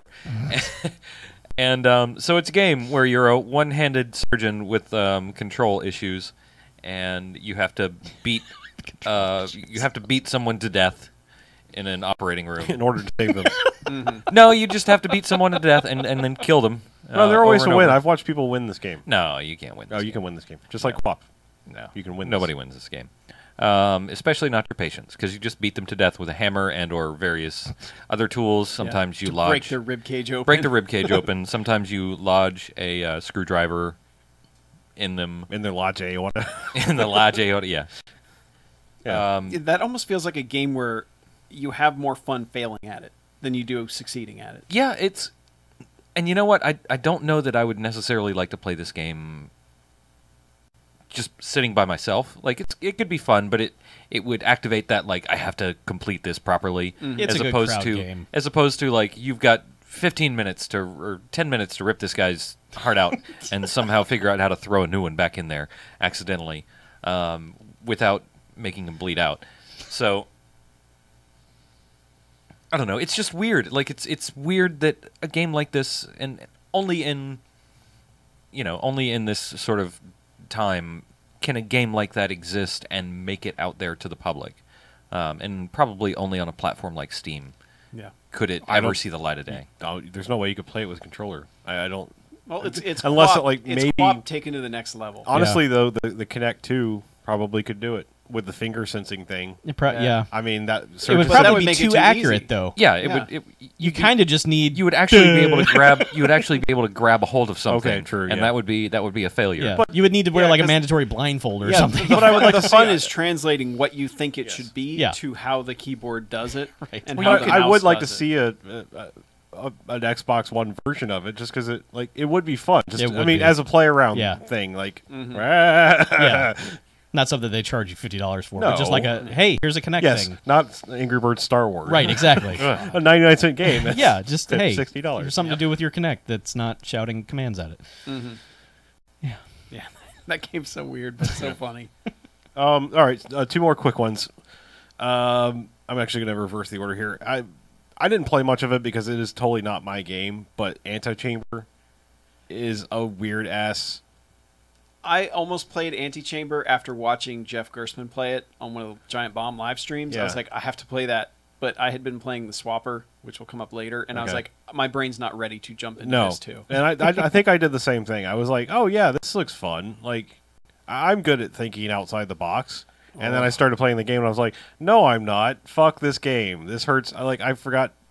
It very clearly separates who has the logical brain and who has the creative brain, because apparently I have the logical brain, and that game just hurt my head. Like, Man. I can't unthink how I would solve something in order to solve this. Like, it just doesn't work for me. But it's weird, and it's bizarre, and... Yeah, and like the rules of physics and teleportation and just Yeah. everything that should make logical sense somehow finds a way not to make sense in that game. Yeah, so Antichamber, definitely weird. Again, just immediate headache. I was like, nope, not playing this game. Yeah. Not me. But on the good end, because this is why I wanted to switch to Doki Doki Universe. I am in love with the style of this game, and kind of the game as a whole. I don't even know how you would explain this game. It's the DNA of ToeJam and Earl. Yep. Because it is actually at least some of the creators, mixed with the mentalities of Seaman. Okay. Keeping it old school I Sega remember there for you. Seaman, Yeah. And it's just charming as hell. I mean, the art style is, I don't even know how you describe the art style. It's a bizarre little game. If you ever played Jelly Car, it was one of the first ex-Blig games that ever came out. Jelly Car. That came out and promptly disappeared and never actually showed up on the indie games, I don't think. No, yeah, that's right. But it is on the iPad and stuff like that. It's a free game, but it's that hand-drawn, almost crayons and colored pencils look to it, and Like a Kirby game. yeah, a little bit, and it's just fascinating and charming how so little said can make you so fall in love with characters. And it's a great example of that. It's got that Little Big Planet charm just dripping all over it. And it also has these weird personality tests. That's where it gets the Seaman DNA from, is that it's like you'll take these little personality tests, and all of a sudden it's like, holy shit, yeah, that's really kind of spot on about me. It's like that advanced fortune cookie mentality of like, holy shit, that really just said a lot about me by me answering 5 or 6 questions. So you're saying this will change your life? Maybe? I don't know. I'm This just is saying the it, It's just waiting for. it's just interesting that like, a couple of questions and it can really make you go, huh, yeah, I guess that is kind of me. Yeah, because isn't the plot you're a robot trying to be human? Yes. Oh, Okay. Yeah, you're a robot who's been abandoned by its people, and Poor robot. they've been trying to decommission you, but they haven't been able to find you. And now that they have, you have X number of days or hours to prove that because you're an older model, your AI is not advanced enough to replicate human emotions. And so you have X amount of time to prove that you can adapt and gain enough human emotions by making people like you. So it's got that kind of like that Fable thing going on too, where it's Oh. like, Do you have to fart? no, but like you'll robot. you could do a couple of greetings and like, okay, this person likes blow a kiss, so you do a certain motion and it'll blow a kiss at them, but they maybe don't like bowing, and so like that will offend them. Oh dear. Yeah. So it's charming as hell, and it's Weird weird ass. weird ass game. I bought a PlayStation gift card to buy that game, and I just haven't done it yet. Oh, okay. But I will. Well, should buy it. don't buy the super crazy bundle edition. No, because you don't need the mail aspect. Like Oh, this- right, the Facebook bullshit. the Facebook Yeah, bullshit. nah. And I realized you can buy all the other DLC for like $4 more Oh, instead okay. of the $10 more. Oh, just so I do did that that. then. Yeah, I bought all the non-Facebooky in-game mail bullshit. That works. Yeah. All right. Time So, for our next category, I think. yes, our next category is games we played more than we probably should have. This is the longest category. If you look at it. Well, there's going to be a lot of mobile games on this. Yeah. All mobile games should be on this list. Almost all mobile games. Yeah, just about. Oh, I got to add one to that. Yeah. Yeah. I know one Harlow and I share is Tiny Death Star. God Why do damn we it. keep playing Tiny Death Star? God damn it. Yeah. What Didn't is you guys wrong learn your with lesson us? with No, I didn't. He's the one that went nuts with the tiny tower. I got about 20 levels in, and I was like, nope. No, but didn't What you learn I your mean- lesson with Game Dev Story way back? Oh, dude, I have no regrets on Game Dev Yeah. Story. I know. Tiny Tower but, and but Tiny- didn't you like play all of that sort of game already? Oh, this No, this is way Star different. Wars. Oh, it's way different. I can sit and play an entire game It's of the same Game Dev fucking Story in one sitting. Like, this is an ongoing, never-ending... Yeah. You Honestly, can keep playing Game Dev Story hon- after you reach year you 20. can, but there's like no point to it. But I mean, this. I'm just saying, this is the kind of game that, like, for all intents and purposes, I hate this kind of game. I absolutely hate the remember to go back and do something after so many hours. That is my absolute least favorite mechanic in a game, Yep. and I can't stop playing this. And I don't understand why. You have a problem. I don't know if it's the Star Wars skin on it. I don't know if it's the tweaks they've made to the systems in it.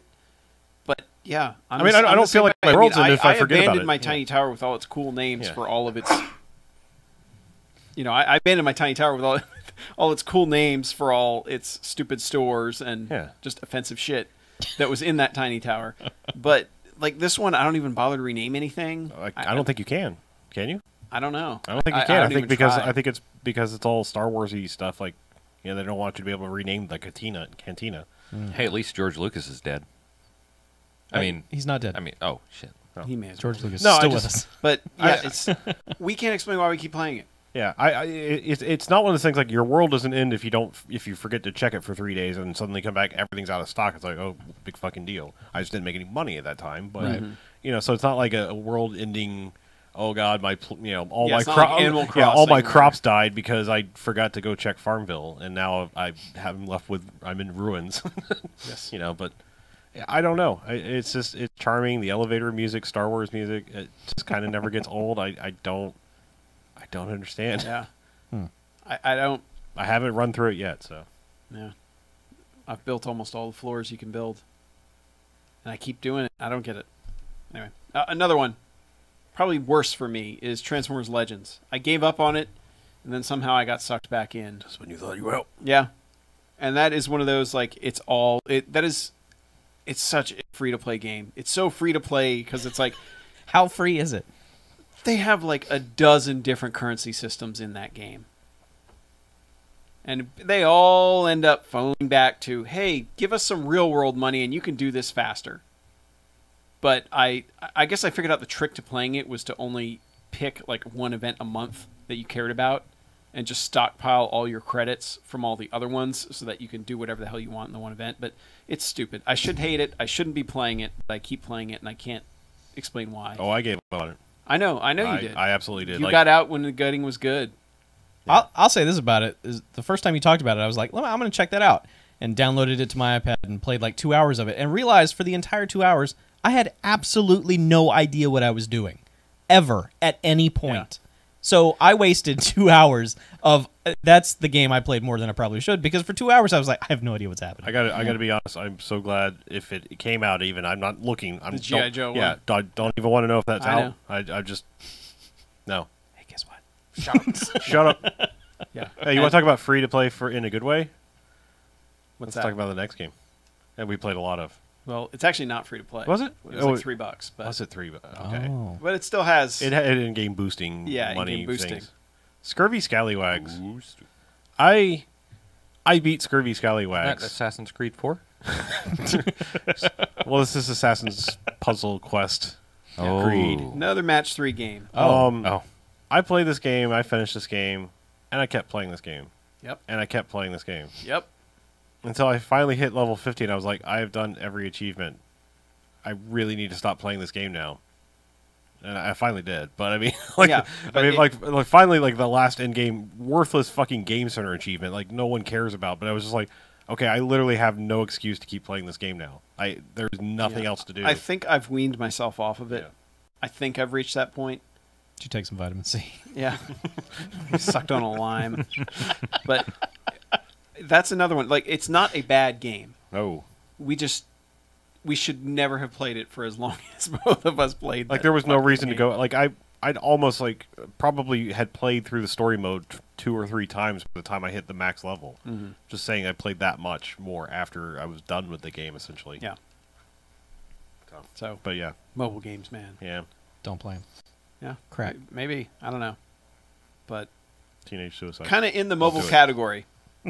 Kind of. Kind of. Anything involving the 3DS Street Pass. Man. We should not have been as obsessed with the fucking 3DS Street Pass as we were. No, I have no regrets. I think it was a blast when we went down to Orlando and we're just fucking obsessing about that. The thing that sucked about it was that you could only do 10 at a time. Yep. So it was this constant, I can't play pinball right now. I have to open up my 3DS. Go to the lobby and play for 45 minutes. There was that bullshit. I mean, I beat... Have they not fixed that? Is it still a 10 cap? yeah, I think it's still That's- capped at 10. It's 10. You can have 10, and then 10 will be waiting Yeah. before. But That's- you have that's to some bullshit, you though, have to like- cash in the ones that you Yeah. have before you can move. I on. just think about, like, how awesome would it be to go to fucking Dragon Con or something Yeah. like Have that. 100. Yeah. And, like, come in and it's like, holy shit, 500 and Yeah. something I mean, I fucking Street understand not Pass. getting the same person over and over again, but just if you get 500 people who walk by you with a 3DS, they should all pile up in your thing. Yeah. Yeah. I mean, Do think you how... want all those people from Dragon Con to pile up in your thing? Well, it doesn't really I don't think matter. so. They're A just little bit. random me's. They're not like they're going to smell bad. But, I mean, like, I'm just thinking, like, think of, like, what Nintendo could do. They could have organized events where people would come together and, like, flash mobs of, like... I don't think the 3DS is powerful enough to do whatever to do that. I think it's an arbitrary thing that it's just... It can be stored somewhere in the cloud, in the Nintendo No, cloud. No, They got one Nintendo of doesn't those. know how to do online things. Nah, they got one of those things. They have a cloud, but it's just a big white puffy thing in the sky. Well, I'm just like your Ingress meetups and stuff. I mean, it's like, why can't people get together and, like, 1,000 people get together and be like, hey, come hang out in the park for like 5 minutes. Yeah. Just be like, and hang out and talk if you want to, but really just show up at 1 p.m. and we'll get 1,000 street passes. Because by design, I could think do that's that. what they intended with this thing, was that you all get together and then you all have a common experience on your 3DS, and that's why you're getting together. But if it's only 10 people, I mean, I'm just Yeah. saying, they Ain't nobody got and- storage for that. and the games aren't that good. I mean, I went through all the way and beat Me Force, yeah, which is a lot of playing Me Force, yeah. which is probably the only one that feels like a real game. The flower one's stupid, Yeah. and yet I It's- keep fucking Fuck reading that flowers. flower one. The haunted house one, the original one is worse than the new one, like the haunted manor or whatever the hell they call it. The paper rock scissors one with all the This is a new one? no the one with the castles where you recruit all the people. Yeah. Oh, That one is not kinda- not the where you're laying down. Yeah, that's Room one. tiles. That one I The tired of Tetris that castle. one. Yeah, the Yeah. Tetris castle one. You're talking about just a mass of thousands Just of people all of and them fight each yeah, other. like none of them are really games. No, they're not. That's why. Well, I was going to say that's why they're free, but they're not. We paid money. No, for we those. paid $15. Yeah, we did. Those four. Sitting in a BW3s. Yeah. Let's move on. You Let's guys move are on. dumb. All right.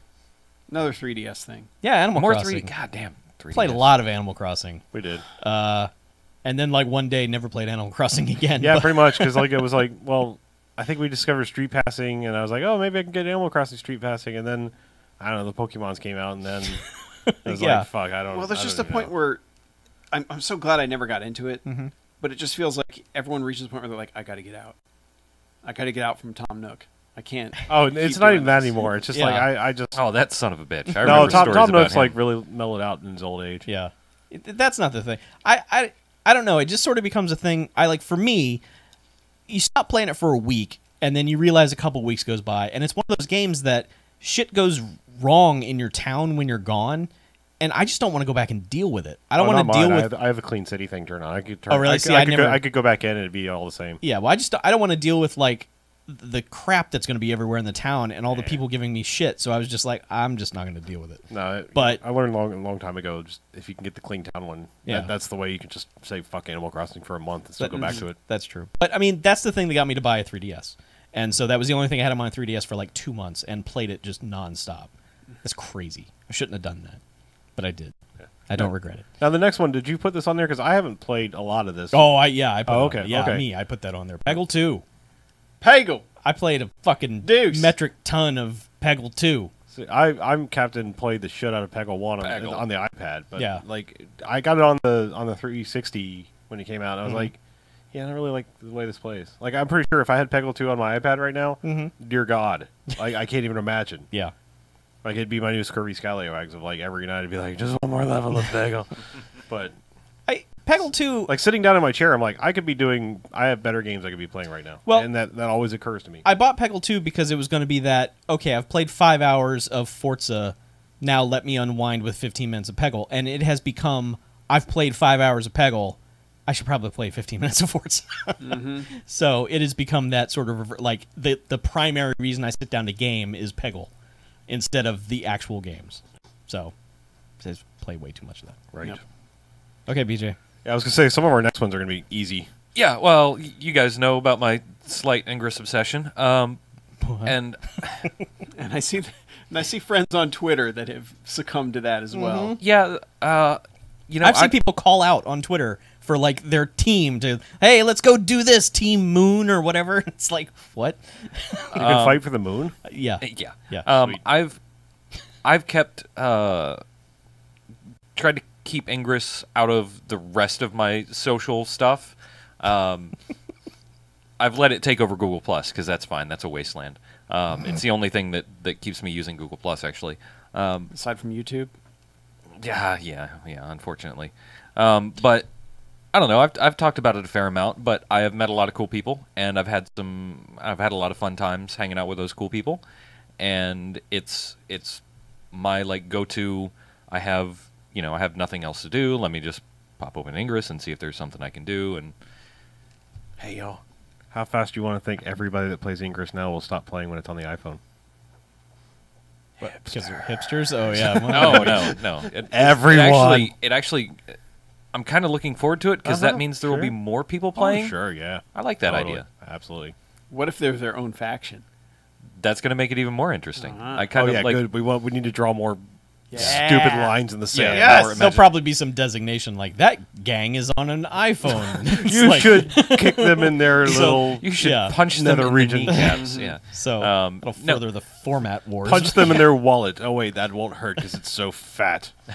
Or maybe Because empty. it's so because- empty. Because yeah. Yeah. 'Cause- But no, I actually think like there have been discussions. Some people think that would be like the worst thing that ever happened to the world, but those people are whiny bitches. Yeah. I think it'd be interesting. I mean, I like interesting things. It's a really interesting game model where you actually have to, unless you cheat like an asshole, you have to go to an actual physical location to participate in the game, which is kind of an interesting. There isn't anything that's really like that. Like Street Pass, you could just. You can just sit down in McDonald's and wait for all the children to come by. No. No, you you can't. wanna Nope, do. nope. No. There are lists. You know what I mean? There are cameras everywhere now. But something where you actually have to go out and go to a specific location to accomplish something is neat. I And the think way that's. I would be more inclined to do this in a city other than ours, where. I mean, ours is not a walking city per se. No, but it is No. like it is fairly dense with like we've got 1,000, 2,000. Yeah, I'm in just saying. Like, Can be. I can think like in San Francisco or somewhere like that, or New York. These things would be Yeah. pretty awesome. Yeah, Yeah. but I mean, it's not difficult. Like downtown is like playland. There's a bazillion portals everywhere. So Then we should go downtown then, guys. Come on. Downtown. Playland. All right, I'm just going to rattle off some of these next ones. As we've said, I played entirely too much Call of Duty Ghosts. Like If they're measuring in days now instead of hours. yes, You've so played too it's many. it's on the list. I've played too much. Poker Night 2. I probably played that game maybe more than anyone else. Yeah. I played a lot, but not as much as you. And a poker's lot. not that good. I got over it eventually. Like it really made me angry the AI for the poker in that game, but I still kept playing it and played more of it. It was fun to hear the conversations everyone had. That's the Yeah. point of that game. poker night at the inventory. Too. Yeah. Yeah. FTL. I have to still put it on there. my life is going to be over when they make that fucking update. If you're friends with Harlow on Steam, just go to his profile and look at how many hours of FTL And, he and, has. and the He advanced, hasn't even been alive for that many hours. the advanced know. or whatever is coming is the I free know. update, and then Yeah. there's going to be an iPad version. Yeah. Once you have it on the iPad, it's been nice knowing you. I enjoyed our friendship. I'll see you in the next life. It's been real, Because my friend. I know it's over then. Yeah. But yes, still. I think that's the king of games you've played more than you probably should have. Yeah, probably. Yeah. But I don't know. There's no timer on this one, but it might be up there. Bloons Tower Defense 5. Oh God, again? Yeah. Yeah. This is like the second year in a row you've mentioned this one. Well, they keep putting That updates. game's good. They And keep putting updates. They put free updates and they're good. There's more levels and new shit. Yeah, new Warning, shit do has not come play to light. balloons. Oh, okay. I hope that like you All them didn't balloons. miss out on the chance if you didn't do that holiday special to get that tower, because that was a really fucking good tower. What, the sub- snowblower one? No, the sub. the I missed submarine. it. So I'm wondering if there's I a was way too to busy get it. playing Transformers Legends. I wonder if there's a way to get it because the sub is fucking awesome. The submarine. I need to As long as, stay as long as you have a water level. But anyway, yeah, still too Oh. much of that. Wow, the last one on the list. Yeah, how did we forget that? I had to throw that on there. Man. We all are guilty of playing too much Neptune's Pride 2. I think we played the right amount of I Neptune's played Pride just 2. Yeah. Are you sure? I even played an extra game of Neptune's I- Pride 2. I feel pretty bad much that played we the games that Come we on, played. come on. I feel bad that we promised to start another game and then didn't. Let's I'm glad let's throw we it on the didn't table because- here. Let's really how much time did everyone spend every day? I spent a Oh. lot.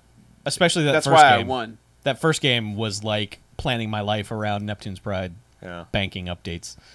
Yeah. I binged on it, and so I've purged it. I would stay up as late as I possibly could most nights so Yep. I could launch attacks at the correct times. Yeah. Yeah. Okay. It was Yeah. bad. Rearranged it's my life fair. around. That And now we that they've we changed played more than we should have. Probably. Yeah. Okay. And Yeah. they have changed it now so that you can time things. So like if you want to launch your attack at 4 in, Yeah. you can set it so You the can set a ships queue. leave then. That was Oh, you can queue that ships was, up now? That was the suggestion I gave to them. And You had to finally mention agreed. Yeah. that. What So the fuck? That has to change the game significantly. Like Yeah. if we played now, Well, like I it said, would be a significantly just different type of game. even little things like hold, like when you get to the star, hold for 3 hours Yeah. and then go. Yeah. Yeah. Because then I could be like, oh, okay, that adds this much time, and they will get here then. Yeah, because I will So admit, I I can probably sleep. I probably won those first two games more because of the timing of the mechanics of Yeah. that game and gaming the system that way, and Right. knowing, hey, Chuck's probably going to be in bed already, so I can launch this attack before he even wakes up in the morning. Yeah, which you did. Son of a bitch. Because I would actually sit there and go, I should probably. He's not up. He's got stuff to do tomorrow. He's in bed. I'll just go to bed and deal with this tomorrow. Nope, that fucker launched his attack overnight. Son of a bitch. You lulled me into a false sense of security and then got me with that one. Yeah. I'm just going to suicide bomb him now. Oh, that game brought out the worst in me. I love it. All of us. All right, let's move on. Yep. All right. Let's not bring up any more bad No. blood. Oh. These are trends we've noticed: good, bad. Indifferent. We're the trends Indifferent. with the guns. Mm-hmm. Yeah, but just stuff we've noticed in the past year that we just want to comment on a little bit. Yep. Uh, We mentioned it a little bit earlier when I was talking about the Xbox One. yeah. I mean, the king Yeah, of let's it just is- start with the bad ones, right? Yeah. Let's get them out of the way. All right, yeah, microtransactions in full price games. Fuck that. Boo! Hiss. I mean, even as a cheat mechanism. I mean, that's been around for a little while. Mm-hmm. Like, I mean, EA's had their super unlock whatever. Oh, Yeah. we used to be able to DLC. call the Nintendo tip line. Well, no, I mean, like it was hidden in the store. Microtransaction. Yeah. You go to the Yeah, the like, store and be Playing like, Tiger, I want a fully upgraded golfer. Yeah. Yeah. Give us $10 and you have it. Yeah, like their sports and racing games have had that for a long time, but Yeah. it was never like on the title screen. yeah, Well, and the thing Twice. is, it wasn't built. Forza is the king of this right now. Yeah. The economy wasn't built to force you to do that eventually. Yeah. Whereas with Forza, if you don't spend money on it, at least before they patched everything out because everyone realized what the fuck was going on, you could spend 100 hours to get enough credits for one car. That's fucking ridiculous. To set up your economy that forces people to pay more money eventually on a $60 game that they've already spent. Some of us $80 because we were dumb and bought the collector's edition. Yeah. Yeah. That's ludicrous. And I hate the fact that it doesn't look like it's going to go away. That it's probably only going to get worse. But fuck that. Just Yeah. fuck it. should we skip around this list a little bit because there's one that would follow up better? Yeah, go here. ahead. Go for it. Yeah. Well, the free to play game model in general I mean, it's very similar to that, but this.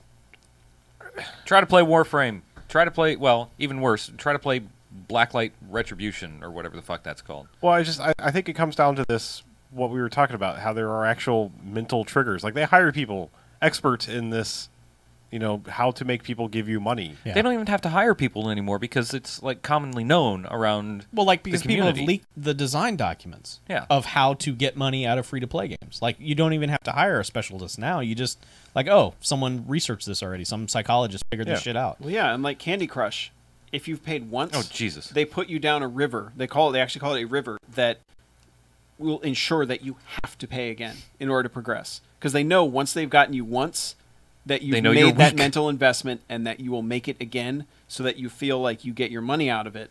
So they end up bleeding more money out of you by the time it's over. Yeah. Frustrate you to the point where you'll break out your wallet that one time and they've got you forever. And that's fucking evil. And there's you hear that? people- It's evil. it is. That's not good business. It's evil. Yeah, and there's people, you know, like Transformers Legends, the way I've gamed it.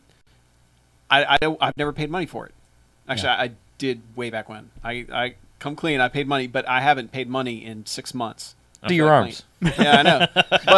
But you know, there's always people that'll be like, "Well, Warframe, if you're doing this and this, you never have to pay for it." You know, there's always going to be ways to game the system, but those ways usually involve playing massive amounts of Yeah, a you gotta game play a shitload of to that. get so little reward each time that it's not worth it. I don't know. It's just that's and the you can problem with see- the cell phone market bleeding into the main game. You know, the core game market. Yeah. Is that they want to take these principles. They're like, well, we can get $100 out of somebody now, or we could get them paying $300 over the lifetime of this game. You know, and that's all anyone's thinking, and it's fucking terrible. Yeah, the thing is, like, I never really had a problem with the MMO strategy because that was generally set towards a people that, like, that was their game budget. Mm-hmm. I mean, like the $15 a month? Yeah, like, I Yeah. mean, if people were into whatever game and they had their friends playing it, that was fine. I don't really have a problem with that. I never Yeah. really did. Like, It wasn't for me, but I the- never begrudged people that were doing I it. was like, dude, if you can play all the WoW you can handle for $15 a month, and you got your 80 hours in a month playing of whatever, good for you. Yeah. You know, Yeah. bully on you, man. I'm fine with the subscription model. Like, subscription model is fine. I don't think anyone's ever complained about nothing wrong with that. There is something wrong when, you know, you're presenting something as free and then surreptitiously and with carefully absolutely. engineered that. Yeah. voodoo, tricking people into, you know, into bleeding their wallets dry. Oh man, I've played this game so long and I've not made progress.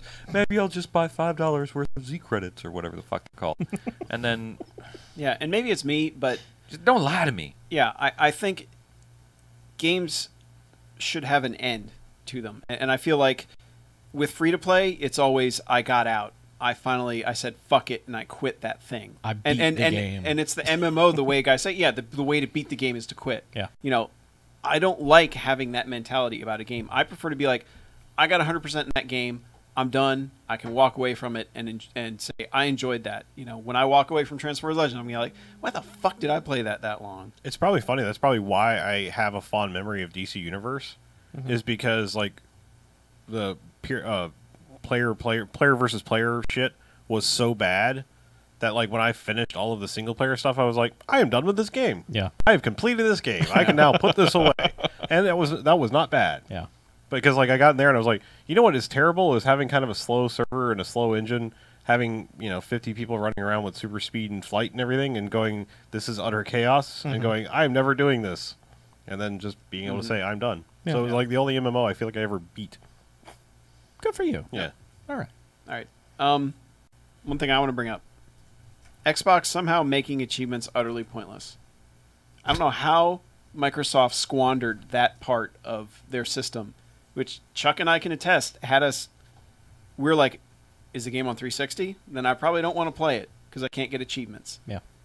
Which is, you know, now that I've kind of backed away from that system because of what they've done, feels kind of dumb. Is pretty dumb. But yet Microsoft had that golden goose, and somehow they completely fucked it on the Xbox One. I can't even find out what achievements people have, what those achievements are. Any of they're it. all just It doesn't even work on garbage their stuff. website. It's unbelievable. It forces you to an app to even look for it. And if I click on, hey, oh, it looks like Chuck got this achievement in Rise. What is it? And I click it, and it's like, oh, would you like to buy Rise? Yeah. Here's sales information about Rise. It's like, no, I just want to know what, Dismemberment 101 was. Yeah. Nope. Can't find out. Like, people that have Xbox Ones are like, I don't know where achievements are on the dashboard. They're somewhere there. I don't even know how to compare them. Yeah. So to me, like getting, the big deal was getting 1,000 out of a game. Now it's like, you get achievements for apps now, for like TV show apps and shit. And Yeah, but see, that's and the thing. They did this advancement on things to further hook people in who really, really care about that stuff. And then they buried all those systems behind menu after menu after menu that it's like they just made it stupid for everybody. They added all this stuff that people would like, the achievement hunters would like, but then they put it behind so many layers of menus that you can't find it, and it just becomes like who cares? I don't care anymore. yeah. And it used to be what I would do when I'd log on to 360. I would pop up the friends list and look at what people are playing. Yep. And go, oh, how far has Chuck gotten in this game? Yeah. Oh, how far is Harlow in this game? Mm-hmm. And I could look at the achievements and go, oh, he's only got 100. He hasn't played for very much. Oh, he's got 800. He must have beaten the game this weekend. There was that sort of thing. Damned if I can find it now. Yeah. Yeah. Yeah, and what you said about it, this kind of wraps into a larger complaint that I feel with the Xbox in general, is it has swirled into this giant seething pit of monetization. Like Yeah. that's all they don't want to provide a game experience anymore.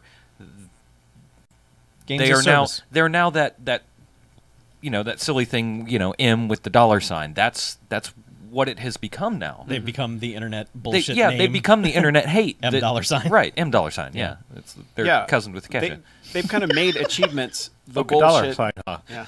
Oh yeah. They've made achievements the bullshit that people that hate achievements have said they are. Yeah, Like, oh, you can get it for watching TV. You can get it for finding a weird category on Netflix. It's like, fuck you. yeah. They're Like- a bad caricature of themselves. It's like, what did you just look at some image macros and go, that's actually not a bad idea, and go full comic book villain? Yeah. It's Yeah. a little bit Like I ridiculous. said, it's just everything about going to the Xbox infrastructure now feels Painful. Well, it feels like that weird. There was a time where we hit this. I want to say like in the mid '90s, where just everything you did was like a hidden advertisement. Like you couldn't like play anything or drink anything where it was like cross promoted Doritos, Mountain Dew, blah, like. Yeah. Doritos. Drink more Ovaltine things, like sign in for this and you get this awesome, and everything was like MTV was spitting at you about do everything, and I feel like we're right back to that. Thanks, Yeah. It's like thanks Microsoft. Yeah, great. Like just Hopefully it's cyclical and they will realize that they have massively fucked up. And Here's the thing. I think a lot of them know they've massively fucked up. I think a lot of them don't know how to fix it. I think maybe they're they'll like, figure oh, out how God, to fix it. This is the thing for the next 8 years. Yeah, I don't know. why did we do this? Yeah. How can we fix it? All those people Yeah. left. I George just- took his team and went somewhere else. but it's just strange because PlayStation almost feels Spartan. Like it's like you Yeah, just it get in there does. and it's like this clean. Like I'm almost like, where is everything? Because it's so simple. Yeah. And then you've got this like ethereal like Wii U thing that you get on there. It's just like I don't know where everything is because it's just this is so trippy. Like Yeah. it's just we have these like really yeah. weird new I don't- UIs here. Yeah, I don't like the PlayStation interface, and I never have, and I probably never will. Like PlayStation 3 interface, I hated. PlayStation 4 interface, I'm getting used to it. I don't really care for it. You can get to where you're going in about 2 button presses, though. That's you can the thing. you can get there. It's kind of some of it's kind of obfuscated, and that may be just familiarization. But like Xbox One, it's just like It's nonsense. Yeah. what the fuck? What are all these fucking squares? How do you find game? Like the 360 interface, I used to think it was shit until the now ones it's the greatest interface. thing ever, isn't it? It's way better than the ones. Yep. Like, you can at least go home, friends, Yeah. games, other bullshit, Yeah. and you can go left to Bing. And you can find achievements. You can find achievements, Which yeah. That's just it just astounds me that they made me not care about achievements anymore. Yeah, and you're So many you're games that I big wanted to go back to. achievement. Yeah, Yeah. there are games I had the physical copy and hadn't played it, and I was like, I'm going to go back and play it for that and get 1,000 points in that. And it was like, oh, I got it on Steam now. Here, have this copy of this game. Yeah. I don't give a fuck about it anymore. No. I would say that's a bad trend we've noticed. Yeah. Yes, the Xbox One is a bad trend we've Yeah. noticed. And a quick one, luckily, only multiplayer only DLC for story focused games. Tomb Raider and Last of Us. The only DLC that's come out for both those games has been multiplayer maps and characters and bullshit. Yeah. People are not playing those for the multiplayer. No. Though the multiplayer in both of them was actually okay. But that's not what people want DLC of those games to be. That's all. still that blows my mind. You take a game like I've come to the realization it probably how we felt like when Call of Duty first came out. Like, remember original Call of Duty? It was like, holy fuck, this is revolutionizing the single player war game with story and all this stuff. And then, like, I don't remember if the very first one had multiplayer, or if it's somewhere down the line. Like, I honestly don't remember what that was. Where I we're think like, it started. It 2 was really the one where people started playing it. yeah, I'm just thinking like, now we think of Call of Duty as a multiplayer game with a tacked on single player element, and it's just strange to me. Like, just think about those games that are like, we spent all this time and effort in making this single player game, and we threw in some multiplayer. It might be good, but Yeah. it's never going to gain some traction because it's not a quote unquote multiplayer game. But it's just bizarre for them to put those games out and be like, yeah, here's some maps. Well, it's easy for them to do. It's like we said with Mass Effect. We were like, yeah, I bet the first DLC they're going to put out for Mass Effect 3 is just going to be multiplayer maps. And we were actually right. Yeah. We're like, you guys are fucking idiots. Yeah. But they put out a lot of multiplayer DLC Yeah. for that game. I mean, they really supported that. It wasn't just like a couple And packs. they put it out free. So Yeah. that, Yeah. it. But that's yeah, still. the prediction was dead on. Still, it's like I don't understand that thought process aside from, hey, put Terry on it because he's good at making maps. Right. And oh, hey, look, we can put out $5 DLC now because Terry made some maps. Yeah. Good job, Terry. Yeah, Terry. Yeah. Jesus. It's all your fault, Terry. Damn it.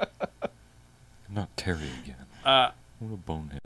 I don't know who put this one on here, but Okay. it's the continued failure of games companies to prepare their servers for release day/week/month. That would have been me.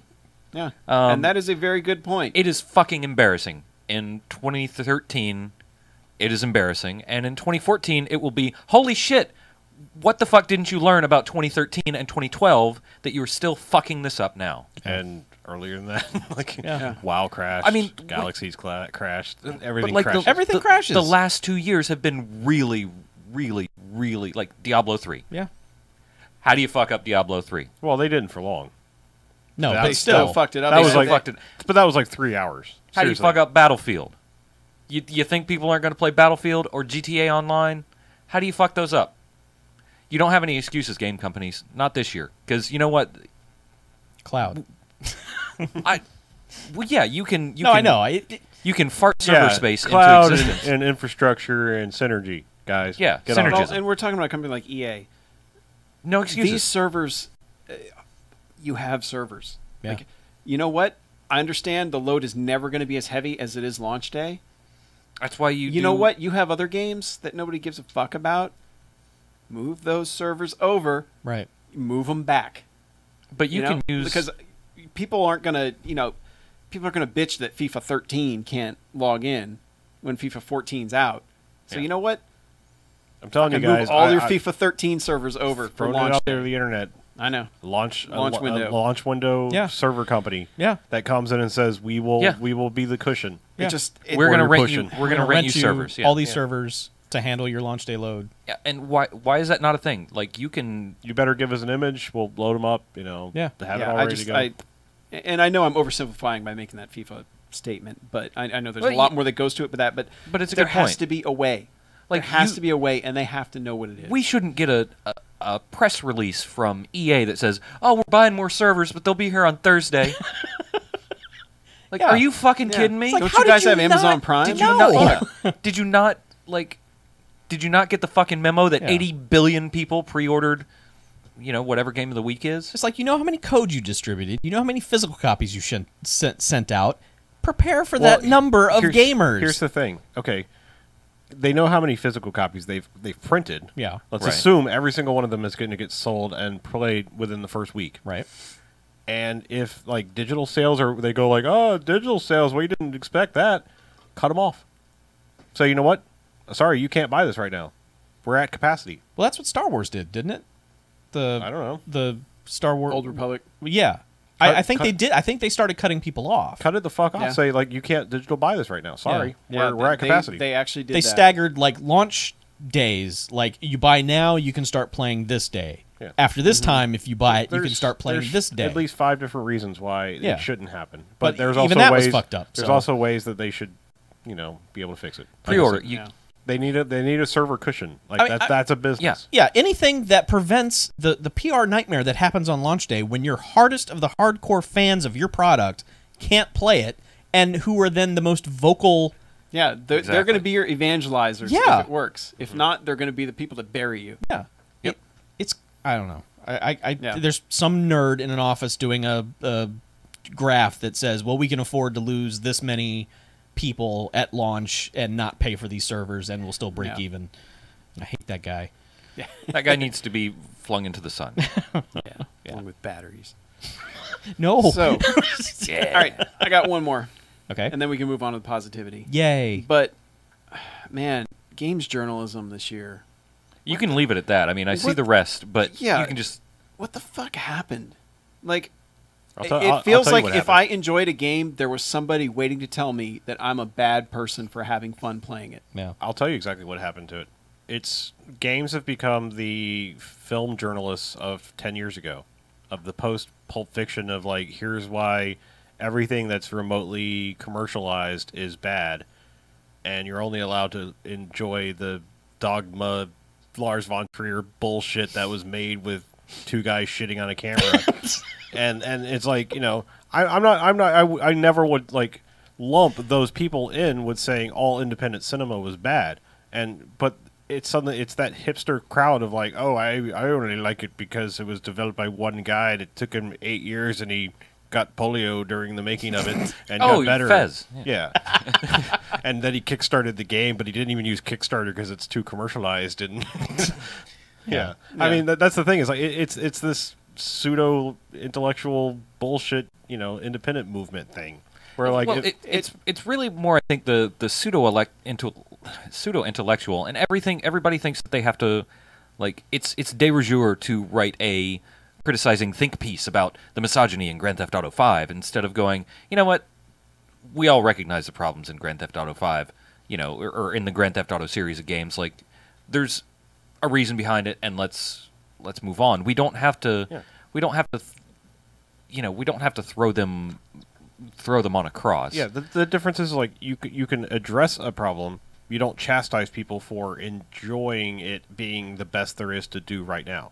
Yeah. Like you're not going to get a Grand Theft Auto 5 level game in something like Gone Home. There's not going to be a feminist Grand Theft Auto 5. Exactly. There's not going to be like some in between. So rather open the discussion like we did, where we say, what if Rockstar came along and said, here's the engine and the assets, do something with that. That's the kind of thing. Don't just say like you're a bad person because you like playing this game, because that's all there is. You can challenge it without also chastising. That's the difference. And also, don't just shit on everything people love. Yeah. Well, that's the other thing is like you can clickbait everything because it's like, Well, that's it. I would wager that probably 25% of the stuff out there that is rebelling against the popular thing is just traffic baiting. Well, We I need can't believe something this that's going to asshole said generate something hits. Yeah, I mean, Chuck and I talked about this earlier today, but like, what happened to BioShock Infinite? Like, it started out, everyone loved it, and then all of a sudden it turned into this like, well, no, actually that game's terrible, and it's terrible because it's presenting these viewpoints that I think are terrible, and anyone who's enjoying this doesn't understand it, and they're terrible too for going along with it. It's like, Yeah. what the fuck happened? Well, not only that, I've noticed people out of nowhere suddenly attacking BioShock for being like, well, you shoot things. It's like, You've always shot things it's a in fucking Bioshock. video game. What planet are you now on where shooting things in a video game has become a trope that you can't stand? And if you can't stand it, what the hell are you doing in the video game industry? Or why are you playing that game? Yeah, really. What Play did you some think other that game. game was going to be? It wasn't going to be Yeah. just Balloon Ride the game where it's just, calliope music and balloons. Yeah, and I think the big I would play the shit out of that well, game. yeah. and I think the bigger problem I have with that is that because they're criticizing the message and the themes that are showing up in this game, that makes every other game not No. a year and a half ago. No, they were not. They were garbage a year and a half yeah. ago. And now they've got stuff to play. Almost to Yeah. the point where you don't know what to play at any given moment because you have so many choices. Preciseness of the 6-axis Yeah. in a way that makes sense in the game. Yeah. And then Persona 4 Golden for all the reasons I talked about earlier. So, BJ? What was mine next? Yep. Oh, sorry. When you went too fast on Persona 4 Golden. Sorry. Dishonored, a.k.a. sneak around and stab dudes in the neck, the video game.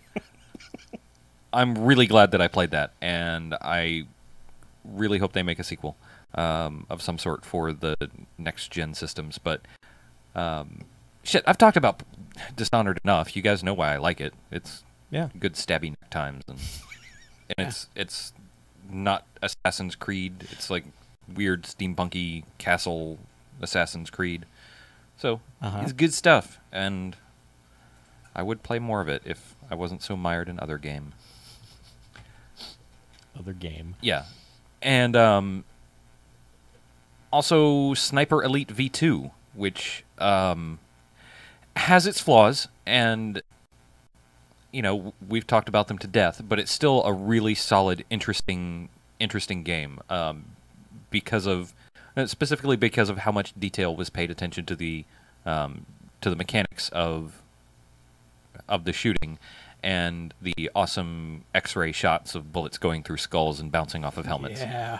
which is one of the best things I always saw forget in about that. 2013. Yeah, pretty good. Yeah, if I played that this year, then yes, that was a surprisingly good game. Yeah, I think you. If I you think played- you did. Well, I pretty don't. sure. I think it was this year. I don't. I think it was. Time. I'm It's pretty- been a it long was- year. It was early in the year, I think, Yeah. that we both ended up Yeah, playing. because you it. made your video this year. Oh, is it? Okay, Yeah. cool. Right. And you were really frustrated trying to kill Hitler. Yeah. Oh, That didn't fucking work out Hitler. well. That was going to make it on the biggest disappointments, but it Fucking happened in Hitler. 2012 instead of 2013. So, Yeah. fuck trying to kill Hitler. Yeah, I thought it was 1945, but whatever. Yeah. I don't remember back that far. It's complicated. All right. It's timey-wimey. And then, Then the internet came back. Yeah, I think we have internets again, maybe. Hooray, we have internet. great. Let's I finish just- out I this just posted category. it. to Twitter. Yeah. So for me, I think I put down Tropical 4 is Yeah. the only game I put in, maybe. It's a good Sim City. Yeah, it's a pretty old game, and I just kind of recently discovered the Tropicos, and I got 3 and 4 at the same time, and I started with 3 and played it like an hour or two, and I was like, wait, I have 4. Yeah. I bet they fixed stuff. Yeah. And so, yeah, 4 is better. You get to play a dictator, Yeah. which is always cool. And you get to customize your dictator. Yeah. I think my favorite thing about Tropico is that like when you're creating your dictator, you have to give them they get bonuses, but they have to have a flaw. They have to have something that goes against them, and I think that's kind of genius. Yeah. Like they have to be a porn addict or a gambling addict, something, and like Something that's going to come back to bite. yeah, Yeah. I've played some RPGs where you have to take a flaw if you want to increase certain things, and I really like that mechanic of sort of forcing something interesting and Yeah, it's smart. yeah, it's fun. Yeah. And I snuck this one in at the last minute, but FTL. Oh, I've heard of that. Yeah. Yeah, I played that for the first time in 2013, and it is awesome. It's pretty good. We all know about it. That qualifies for the list. It does. I've heard tale of it. I don't want to Yep. buy 3 Yeah, me neither. GameCubes for that. The next one, It's 2 GameCubes and a DS. oh, Yeah. Yeah. that's right. It's Yeah. 2 GameCubes, an N64, and a 3DS. All strapped with together. with a Super Scope. Tied down. Dude, if it came with a Super Scope, I would, I would have bought that one shit already. right Oh, yeah. The next one is mine, and that's Assassin's Creed 4 Cannons and Scurvy Edition. I've never been big on the Assassin's Creed games, but I watched somebody play like 40 minutes of driving around the ocean in a big boat and shooting at things, and I really sea want to do shanties. that. I didn't even hear the sea shanties part. Like Oh, the shanties are Man, so they're good. so they were good. too busy fucking people up with cannons Sure. for sea shanties. Yeah. So Less I want yo-ho to- and more murder. yeah, Okay. so I want to do that. I want to fuck people up with cannons. It's pretty good. So What? yeah, I want a fucking pirate No, it's game. great. Yeah. Not sentences you hear very often. Good pirate game, man.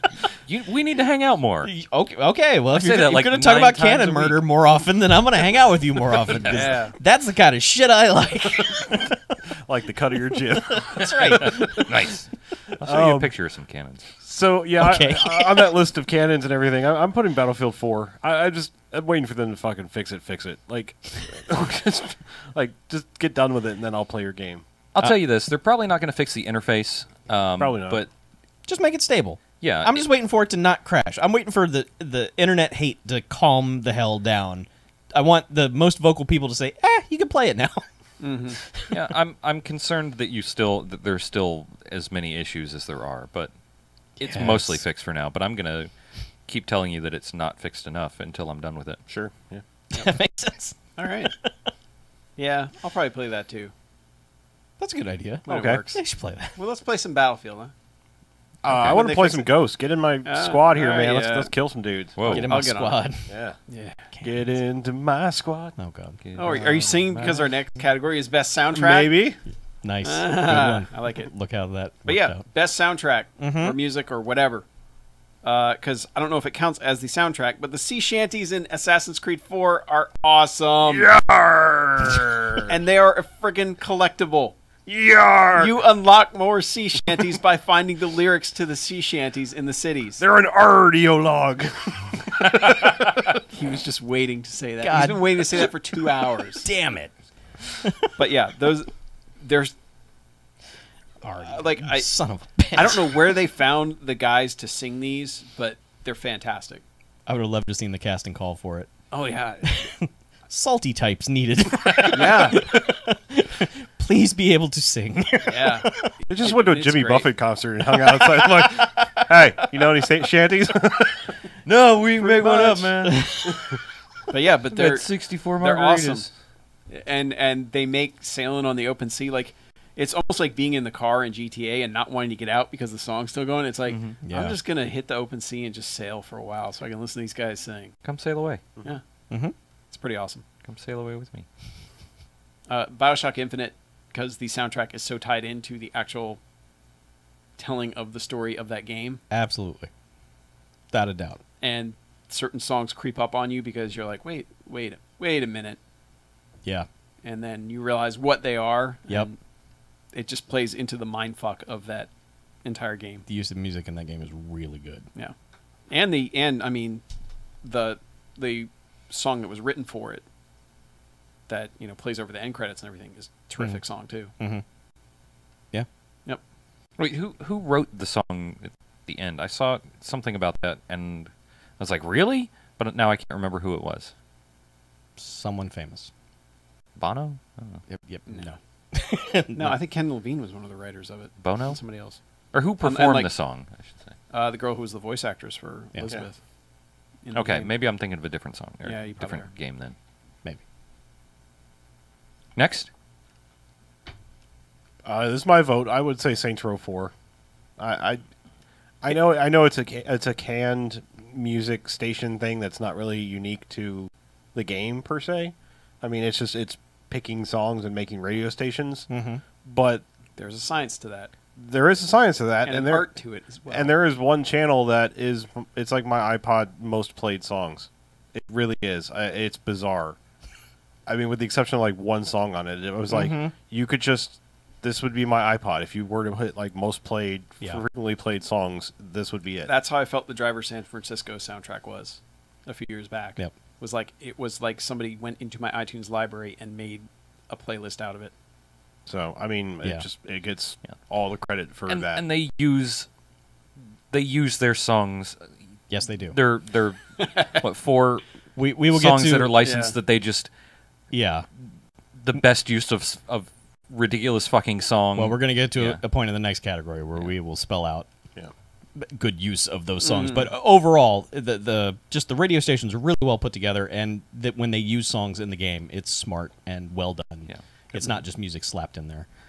And speaking of open world, multi-station sort of just playlist, somebody put GTA 5 on the list. I don't know. I who put it was. on there, and here's the reason. I started playing this game last night. I was like, I need to have a bearing on this game because we're going to be talking about it. So I played the first 3-4 hours. I mean, I got a good ways into it. But what I was really impressed by was the Tangerine Dream score that would play in like the story-based missions. I was like, this is really good. This is better than a GTA game normally has in its interactive Original cutscene. soundtrack? Yeah. So I was really impressed by that.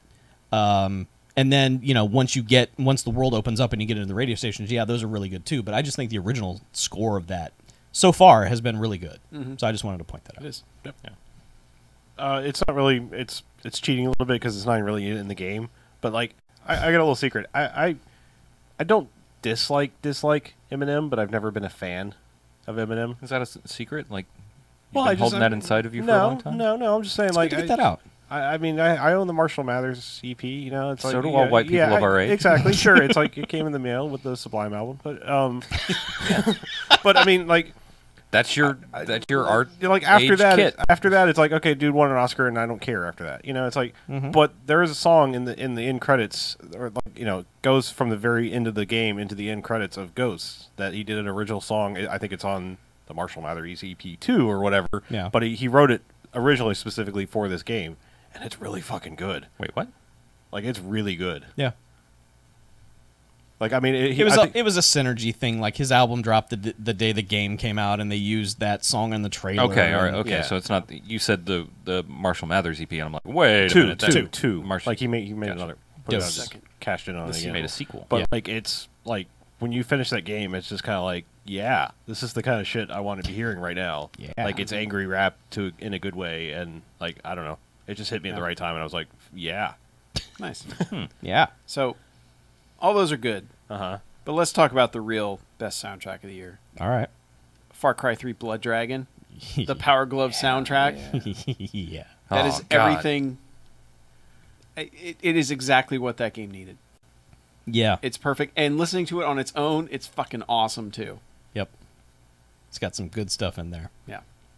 Yeah, that was one of my.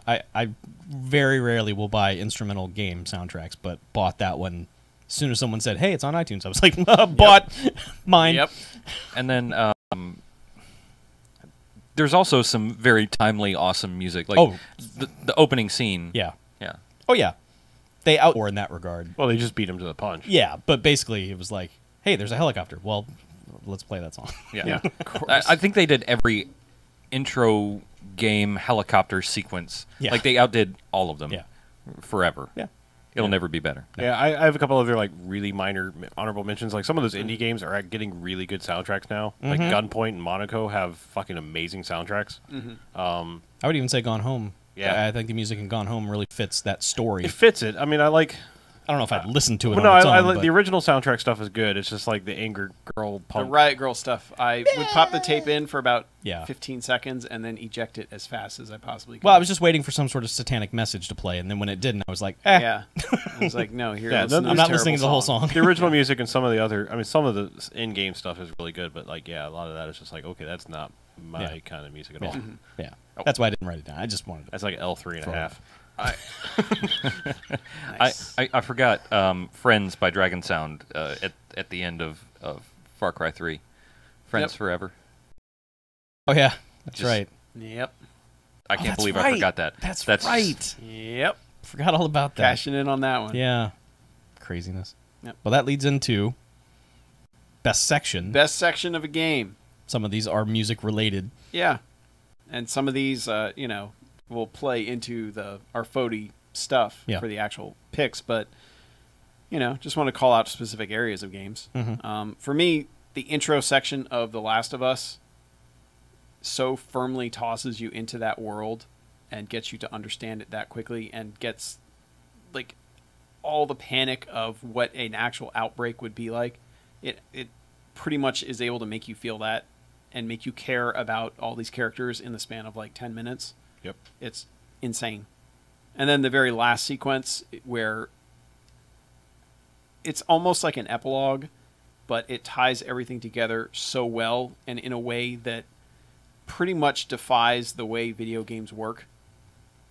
And I don't really want to say any more than that, but it concludes those characters' stories in a way that's ambiguous but also satisfying, which is, all you can ask for. And I wish I could just spoil the hell out of it, but I know you haven't played it, Chuck, and I know people listening probably haven't played it either, so Right. I don't want to get into any more of that.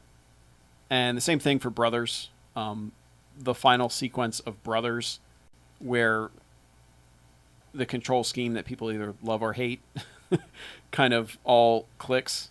I think it's really smart and really great the way what happens there at the end with the controls. It makes those controls worth it to me, I think. Yeah. Everything that you sort of have to suffer throughout the game of those controls not really clicking. I think it's like they're all designed because of that specific moment. Yeah. Okay. And on a completely different note, the final level of Far Cry 3 Blood Dragon, where they go, you know what, you're overpowered? Let's make you overpowered. Yeah. Whole final level. With Yeah. And then because there's the final Yes, there's the final thing there's that the final weapon that just annihilates anyone you get near.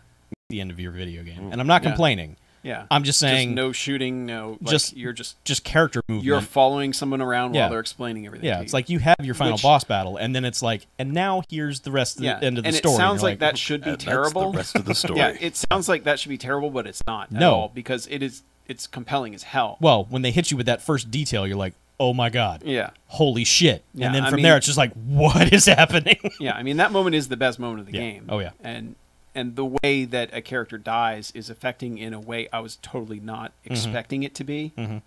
And then continuing from there, and they're like, all right, here's what's actually going on. And you're like, gee, what the fuck?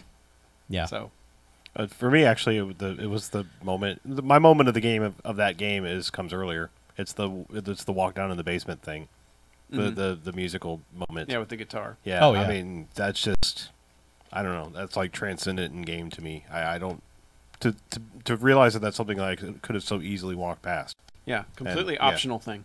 Yeah. That's what's really weird about it, is that you could totally just never trigger it. But if you do, that's a pretty good moment. Yeah.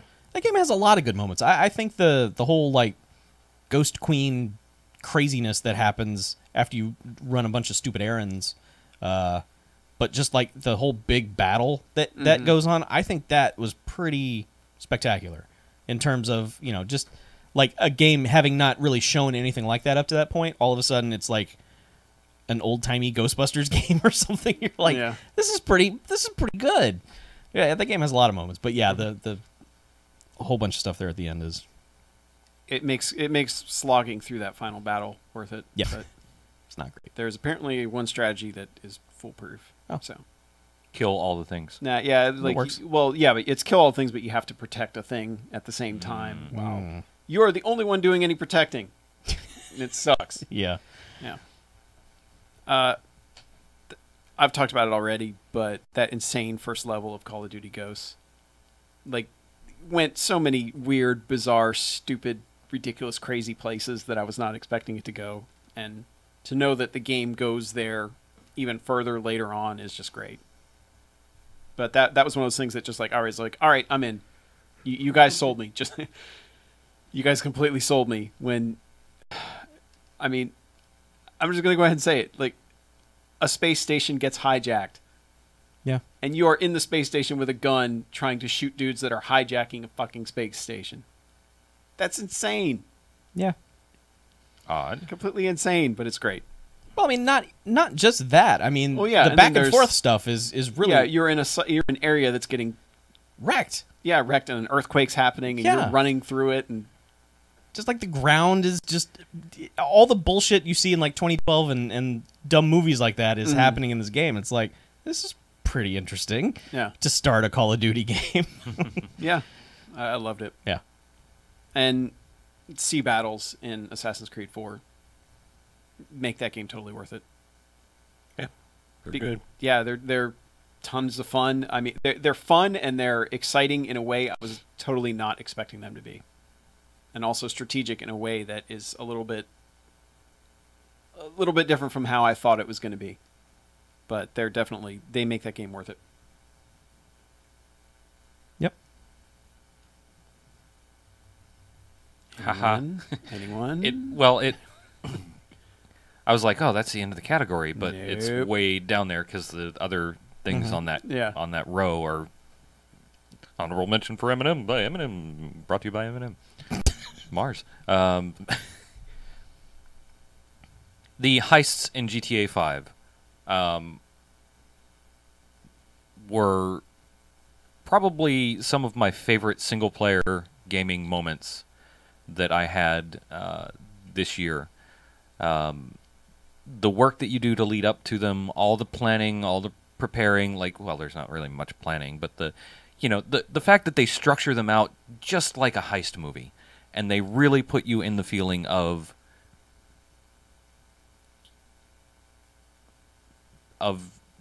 going through all the motions to prepare for this, grandiose, ridiculous heist.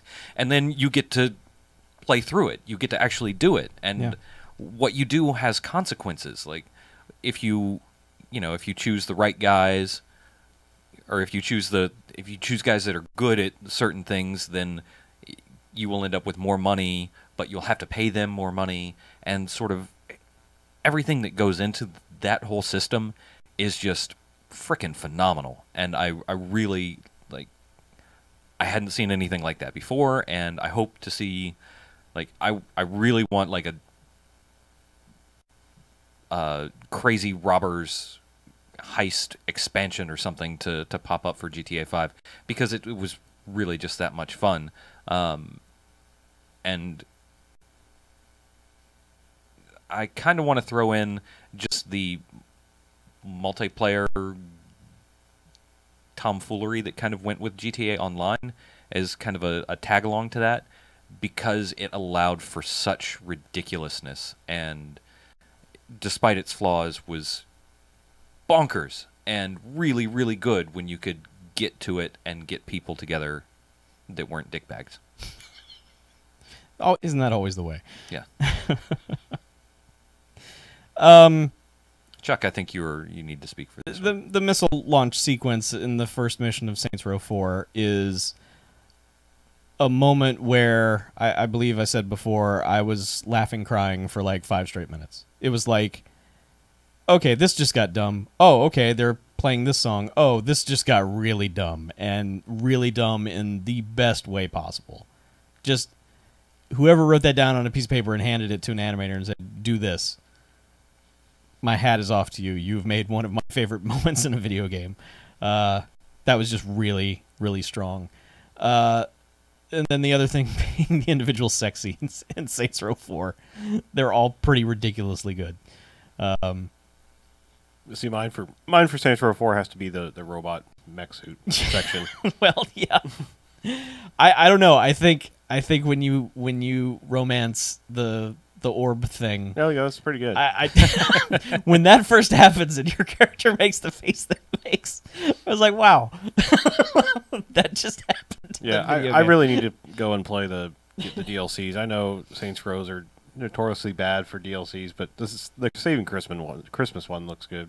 It's a nice idea. Maybe I should have put that on the 2013. Yeah, the Christmas one is a nice idea. Okay.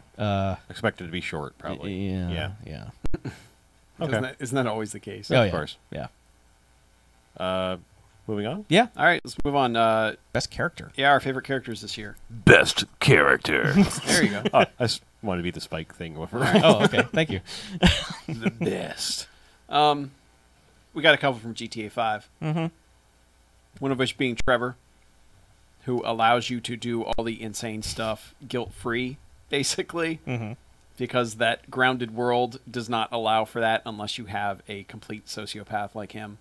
But Grounded, but yeah, but there is a logic to everything that he's doing. It's not like he's just crazy for the sake of being crazy. Like he has his own internal logics. It's just It's Trevor logic, but it's there. Yeah, you know? it's just like nobody that, else adheres to that logic, which makes him fun. It's like that crazy friend, you know. It's like, who would do Ted? But that's kind of okay for Ted. He's, Yeah. I mean, it works in his head.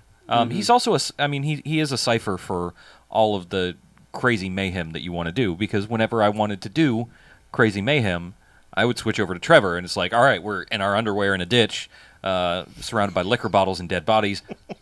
Let's fuck some shit up. Time to ride. And I love that when you would jump into him most of the time, he would just be in the middle of like getting chased by cops or just idiocy. Or wearing a skirt and a bra out in the or middle wake of nowhere. up in a dumpster, literally. Yeah. It was, yeah.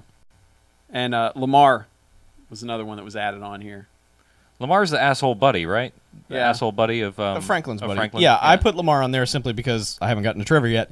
But Lamar keeps making me laugh. The two of them, their interactions so far in that game have really entertained me more than anything in Grand Theft Auto 4 has.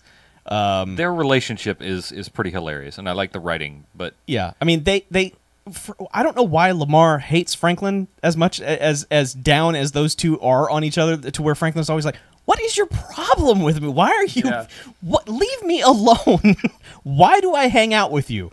That's it's just continually entertaining to me so far in the game. Those two just going at it. So Yeah, Lamar's pretty awesome. yeah, I love to hate Lamar. okay, Yeah. yeah. I mean, his whole argument, like when you win Employee of the Month, Oh, it's so good. and he's just like so pissed. He's just like, I want my award now. I want to be Employee of the Month right now. I will not wait until next month to see if I'm in the running. I want a plaque right now with my name on it that says winner. It's like, what? So yeah, What an asshole. he's really good. He's an asshole, but he's our kind of asshole. Yeah, Last of Us. Obviously, Joel and Ellie are fantastic characters because you have all that time to get to know them. But for me, the game didn't really click until you met Bill, who is basically a guy who has his own town at this point because everyone else is dead, and he's just booby-trapped the entire thing, and he's a crazy survivalist. But the banter that he has with Ellie, who, you know, Ellie is just a 14-year-old girl, but she's kind of a know-it-all to him. And, you know, and it's one of those cases where he's willing to be completely sarcastic to this other character, and it's just completely hilarious the way the two of them interact. And really, it sells him, but it also sells her in a way that she's annoying somewhat, but you still like her. And then Joel gets to just kind of play between the two of them. But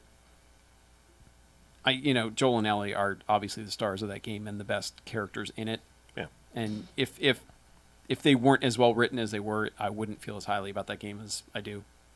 But I think of the side characters that are introduced in that game, Bill is great. And I appreciate also that he's a gay character, that they don't play up that part of it at all. You don't even realize it until you find something later on that talks about the relationship that he had with his ex-partner. And it's just, it's nice to see it handled in a way that's that subtle in a game this large. You know, whereas they could have really done wrong with that character, yeah. basically. But I enjoyed the time that I spent with him in that game. Yeah. I mean, on the flip side, I mean, the evil character, was his name David? Yeah. Yeah. I mean, you got to kind of give credit for crafting such an excellent villain that they did. I mean, it's hard to say, like, favorite character because he's so despicable, but, I mean, that it's awesome to be able to craft that good of a villain. Yeah, and he's Nolan North. Yeah. And you would never, ever know it. Yep. Like, would never have had a clue that it was him. Nolan North and Troy Baker together for the Yeah. Billy's time. It was a meeting of the minds. Mm-hmm. Speaking of which, Chuck. I just put it on here as a joke. Troy Baker's in every game. So, hooray for the character of Troy Baker, Yep. who stars in every video game as Troy Baker. Great. Oh, I disagree. Okay. Because Circle gets the square. I would say that Nolan North as Nolan North in Saints Row 4 was much better than Troy Baker as Troy Baker in anything else. That's fine. Because finally, just I could also give an honorable mention to Nolan North as Nolan North in Deadpool I was about to say. when he phones Can't forget that one. him up and says, "Hey," when Nolan North is asking Nolan North to play him play Deadpool in the game. But Nolan North is what I'm basically trying to say. Right. It's been a good year for that. Yeah. The game industry finally eating itself. Yeah. but I mean the fact that like he's playing Nolan North as the president, who is now also the leader of the Saints in Saints Row 4, and he fully has different dialogue than some of the other characters, I'm sure, because he'll actually say like, "I'm just an actor." Yeah. You know, and I know the other characters aren't saying that. No, they're not. And then his Hadouken thing is Nolan. So you better choose that as your So good. taunt. Man. But anyway, Yeah. There's also What's- Keith David as Keith David. That's in true. Saints That Row is 4. true. That's true. Really good in that It's a- game. it's Good year for guys playing themselves. Yeah. Yeah. They use Keith David pretty well. So there's somebody else who's basically playing themselves. Sergeant Rex Power Cold. I don't know if he's playing himself. That's basically Michael Bean. Playing Yeah. 20-year earlier version of himself, maybe. That's Michael Bean. Oh, yeah. He's at least That- voicing himself. Ish. I don't think they gave anyone What's the matter? more great one-liners than they did Sergeant Rex Power Cold. I would like to. Blood Dragon. I would like to thank everything about from Blood Dragon for helping me enjoy playing ghosts more. Because when I sneak up and knife somebody, Yeah. it's like Nice to meet you.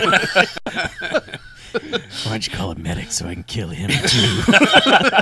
yeah, just every time because like I love to run around in that I game. need a soundboard for that so I can play it while I'm playing Battlefield. Yeah. Like I run around with the dead silence thing, so you can very easily sneak up on somebody. So I'll just run around the corner. And Nice to meet you. Nice to meet you. Yeah, he's really good. Which is such a contrast to how terrible he is in Aliens Colonial Marines. Yeah, but at least there was an interview where he came out and basically said, yeah, those people had no idea what they were doing, so none of us gave a shit. Yeah. So, good. I'm okay with it now. I'm no longer mad at him. All right, so almost an honorable mention because I haven't finished the game, but already I can tell you, Balloon from Doki Doki Universe is one of my favorite characters of the year. Balloon? Balloon. Oh, balloon. Oh, balloons. He's a balloon. Balloons. Okay. In a nutshell, let me explain this game. I already did a little bit. Robot is abandoned by its people, left Yep. on a planet. Mhm. He's left on this planet with a red balloon, and that's it.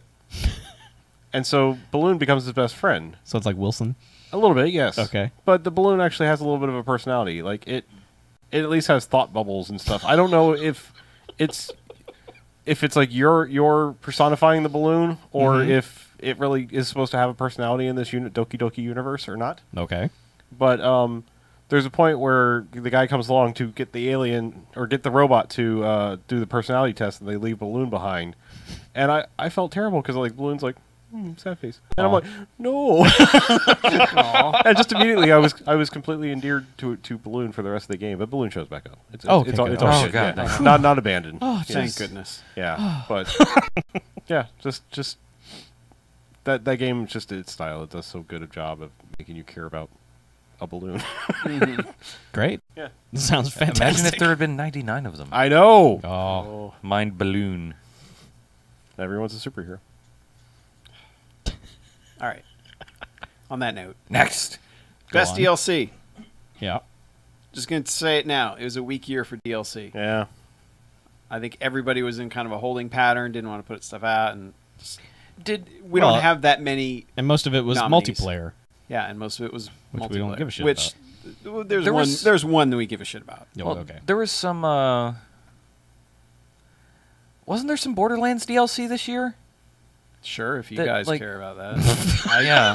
I gotta I admit, just- I gave up. I I remembered it. tuned out of Was- Borderlands. Tiny Yeah. Tina. Yeah. Tiny Tina's Assault and Dragon Keep. Was that this Yeah, year? That was this year. Oh, okay. Well, then that'll be my vote since I. All right. Well, it'll be my second vote. Fair enough. Yeah. 'Cause I have one on the And list. we that I definitely forgot covered about. that in the favorites of the generation episode. Yeah. Yeah. We talked a lot of Borderlands too. Yeah. So But yeah, I like that they did something different with that. Correct. Yeah. And we can move on. Yep. For I know me and Chuck, it was Mass Effect 3 Citadel. yeah. And again, we talked about that also. Yeah. But for a wrap up that doesn't suck to the Mass Effect universe, that was a better. It made me want an entire series of games in that vein. Yeah. Like Mass Effect Adventures. Yes. Absolutely. It was really good. And you need to have the party. I know. I haven't even done the party. You got to throw yourself a party. Yeah. I knew I need to play the Yeah. party. So, No. Yeah. I think too, and I know we kind of disagreed on this, but I think the bridge DLC for the Walking Dead seasons, 400 Days, I liked it. We haven't seen how it ties into the second season yet. I've played the first episode, and it didn't really seem to make any difference, but I still think as a self-contained little more Walking Dead something, I thought the scenarios it gave you were pretty interesting. Mm-hmm. I liked the quick little, like, you've got 15 minutes with these characters, make an awful decision. I thought it worked okay. I think to me it just wasn't enough, but yeah. I understand why I enjoyed it. Yeah. And I'm sure once you find those characters in Season 2 that it'll make a bit more of a difference. Hope so. I'd hope so. Yes. But the other one, which online made debate, social media made debate this one, but GTA Online. Not DLC. Moving on. I am the voice of social media. Are you the Kinda genius is. voice? No. Yes, I am. No, social media is just like, it's garbage because I couldn't log in the first day. No. Which Well, was that my too. feeling. No, that's the first it, day. But yes. It's sort of a loose definition of DLC, but in this DLC desert of a year that was 2013, it did not come on the disc, and you had to download it, and it was content. So Fair enough, by I'm calling it DLC. GTA Online is the most fun I've had playing a video game this year, I think. I will say, top flight. GTA Online is one of my favorite sandboxes. Just because it really is just, here, there's a bunch of shit in this world. Go out and do stupid shit with it. It's an open invitation to do ridiculous things like jump a jacked up 4x4 over a cargo plane that's flying by at 7 feet off of the ground. It's try to land a helicopter on that cargo plane while they're both flying through the air. It's let's see if I can land that cargo plane on a mountain and then fly off of the mountain again. It's let's line up 9 buses on the train tracks and see if we can stop the train. Yeah, it's the let's most get us- distilled version of the craziness that we would get up to in the other games. Yeah, like in the other GTA games. Yeah. and you can play with your friends. And it's basically like there are things that you can do that they're like here's some things, here's some structured things.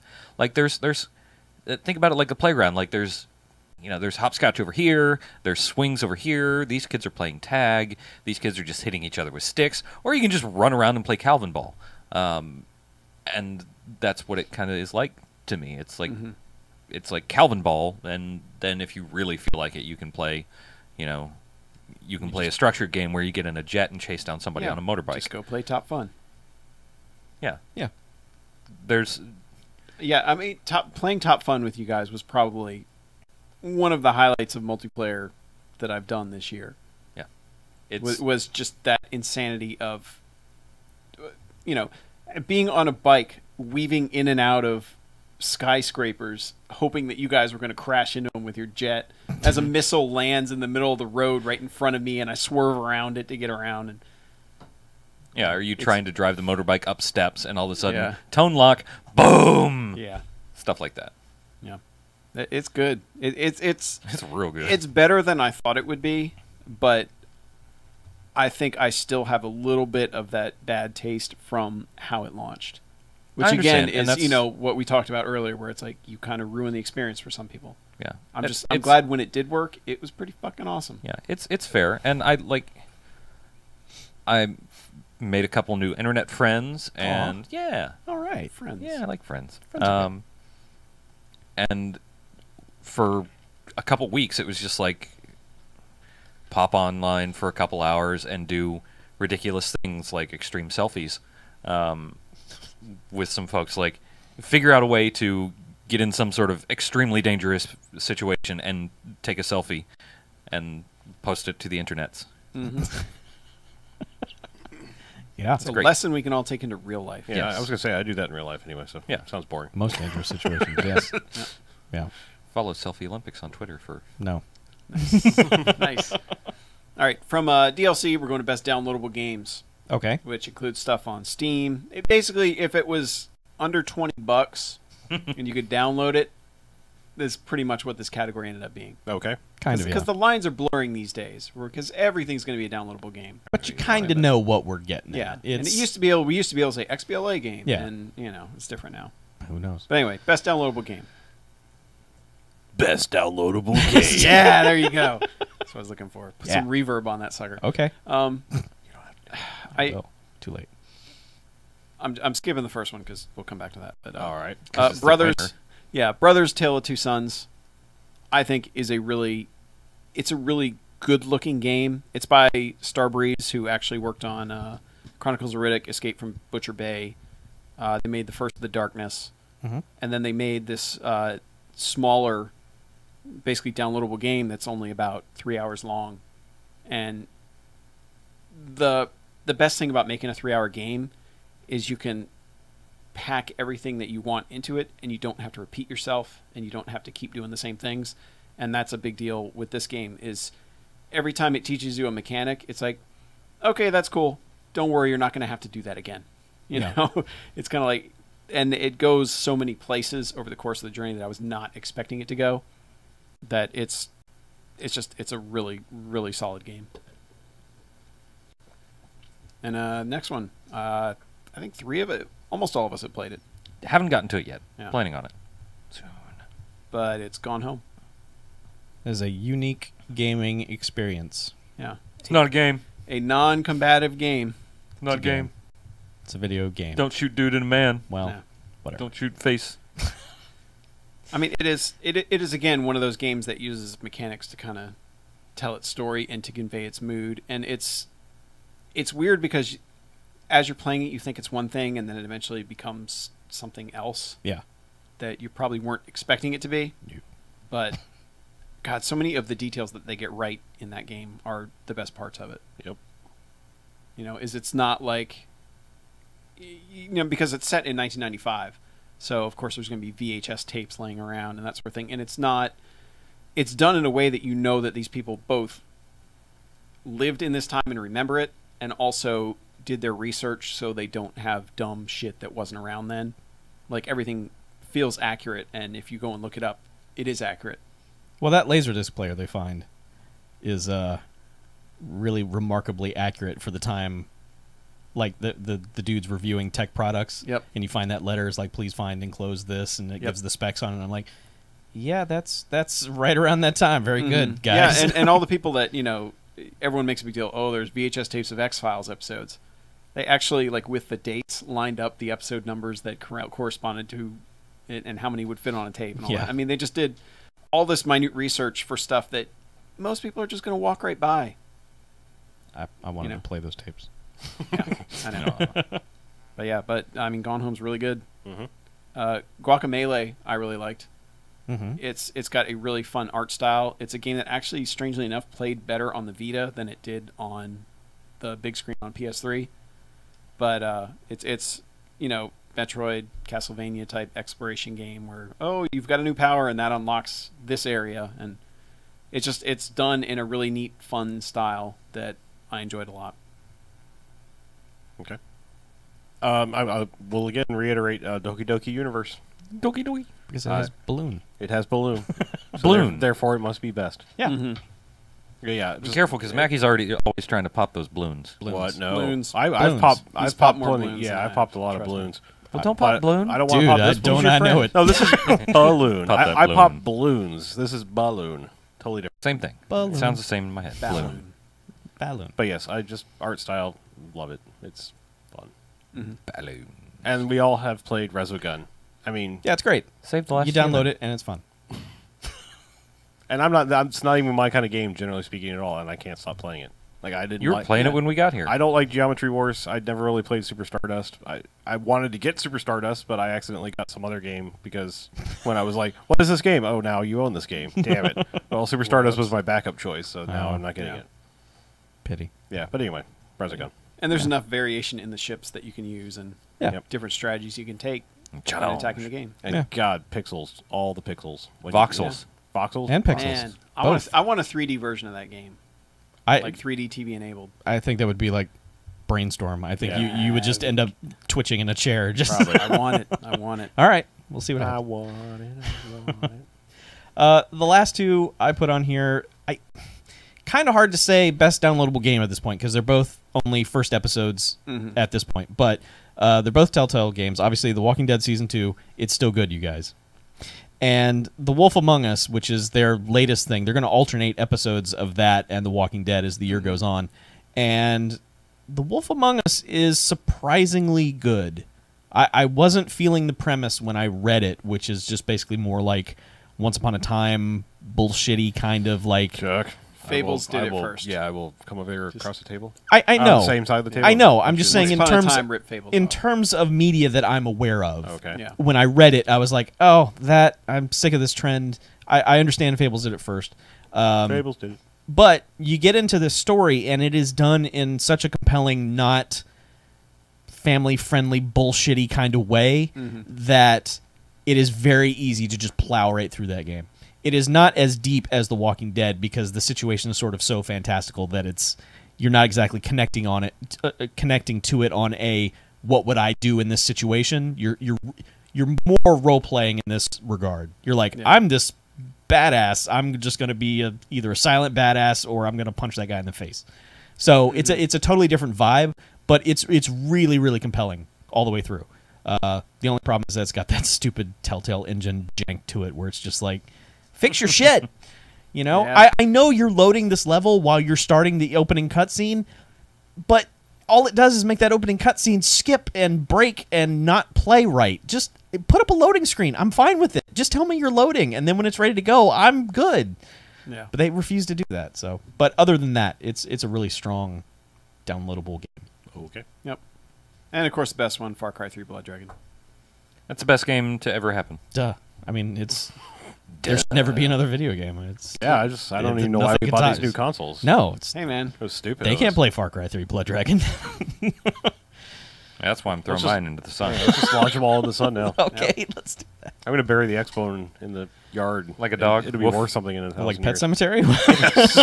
It'll come back as something not quite right, which might actually be right. Oh, it might fix it. Yeah.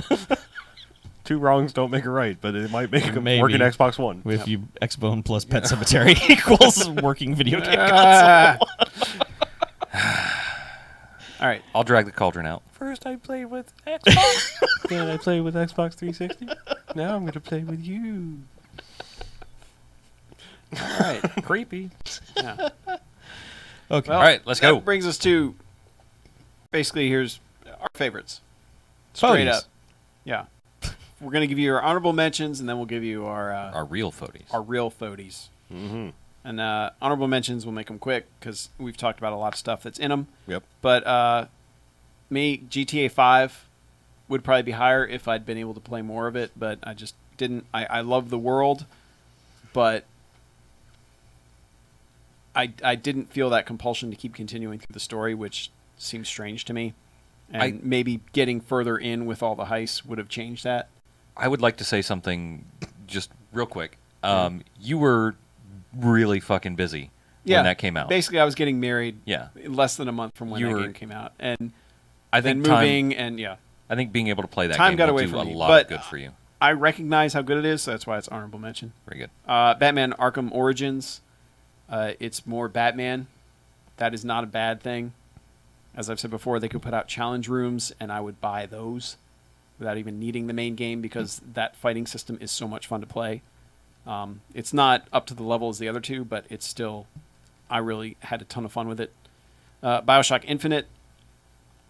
I like the story of BioShock Infinite more than I like playing BioShock Infinite. That weapon system and power system didn't quite click with me, but that certainly doesn't make it a bad game, and I marathon the hell out of that game to finish it. That's for sure. So it's up there. Gone Home. I like Gone Home. I'm glad it's a story that's being told in video games. It didn't quite hit me in the emotional way I think a lot of the, I hate to put it, but internet hype had prepared me for. And there's some stuff, I guess there were some directions where I wanted it to be more video gamey than it was, and was somewhat let down when it wasn't that, when it was about something completely different. but it's still a really great game with such attention to detail that it was compelling to continue playing it, and I was, completely engrossed for the, 2.5 hours that I played through the entire thing. And there's still stuff I didn't get, like, combinations to get into, locked areas where you just had to piece together the clues. It wasn't like you would find the combination to a drawer. You had to figure it out from the interests of the person who owned the drawer and those sorts of things. So I like that old school puzzle aspect of it, where it's like, you better be writing this stuff down, jot it in a notebook. Because, games nowadays are just like, okay, well, you found this and here it is in your log, and you'll find it. It was definitely that old school feel of, you better write this down and remember that. Or just piecing it together through contextual clues, where that that combination is never written in the game. You just have to figure it out from the interests of the father. So there's there's just a lot of cool stuff in there. And my last one is a newer one that I just haven't talked about lately, but The Swapper is an absolutely gorgeous game. Like, it is such a good-looking game, and there's so much more going on story-wise than I was expecting. And the problem with it is I am not smart enough to beat The Swapper, because there are certain rooms that I cannot wrap my mind around how to beat them and how to collect the orb that's in that room that I need to get, that's in the top corner, that's like got the purple light on it, and I can't shut off the purple light because I've already used up all 4 of my guys on different panels. And that game's hard, and that may be the only problem with it. But it's also one that makes me not want to go on GameFAQs to cheat to find out how to beat that room. Yep. Because when you do beat a room, and sometimes it seems like the simplest fucking thing, you're like, oh yeah, just do this, this, this, and this, and there it is. And then there's other times where, like, you'll sit there and go, I don't fucking get this. Like, it will just drive you completely insane. Yeah. But I mean, it's a gorgeous looking game with a lot of depth and some really good voice acting in it too. And that game probably has more atmosphere than any other game this year, I think. Just the way they sell that world, it's like this weird H.R. Giger almost moon base that they've created. It's a terrific game. I just wish I was smart enough to beat it. But those are my honorable mentions. Chuck, I don't have any. you have no honor. Nope. You're not even going to deign to... I started to put together an honorable mentions list, and then I looked at it, and I was like, you know what? I'm just putting these on a list to put them on a list. They're not really that close to being top 5 that they should receive honorable mentions. So I have none. You should play more games, dude. I played a lot of games, but I played a lot of shitty games. That's what's crazy. The guy You should who play some played good more games. games than any of us. Yeah. Yeah. There are specific reasons for both of my honorable mentions, and I'll just dive into it. Saints Row 4 was a great ride until I just kind of got tired of it, and GTA came along and blew it out of the water for me. It was great, but it wasn't the experience that that GTA that I had been looking forward to. I think. Understandable. It felt like a whole lot, and it was a whole lot of more of the samey from Saints Row 3, but that's not a terrible thing, and it still managed to be pretty fucking awesome for a while. And that intro sequence, just balls out ridiculous. Like, Yeah. it couldn't be a more perfect, ridiculous intro sequence. The next one is Battlefield 4, and it's specifically for making me okay with playing adversarial multiplayer online games again. I don't have to listen to anybody call me any sort of slurs because nobody seems to be talking on it, or I have that turned off somehow magically. The magic of the PS4 is the magic of the 360. Create a party with just yourself, and you'll never have to listen to anyone online ever. I don't hear anything. Nobody talks. Okay, I'm just saying It's that all works. it's all just like fake Russian or Chinese or American squad yelling Yep. things. Well, and that's great. You'll get somebody breathing in their mic one day. Yeah. And I don't think people are using headsets. I Maybe think not. people are using headphones, just not headsets. Yeah, nobody wants to use that little shit headset exactly. that came with the PS4. And nobody has the PS4 camera, so it's not on listening to their every waking breath. well, that's why I create a party, because I do. But no, it brought me back into the adversarial online gaming thing that so many other games had kind of shooed me away from. So that's why it gets honorable mention. Okay. Same thing for me. I got to put Ghosts. I mean, time spent playing multiplayer. It deserves some kind of mention, obviously. GTA 5 for me. It's an honorable mention situation. I didn't dislike the game at all. It's just compared to my top actual 5, it didn't unfortunately make it.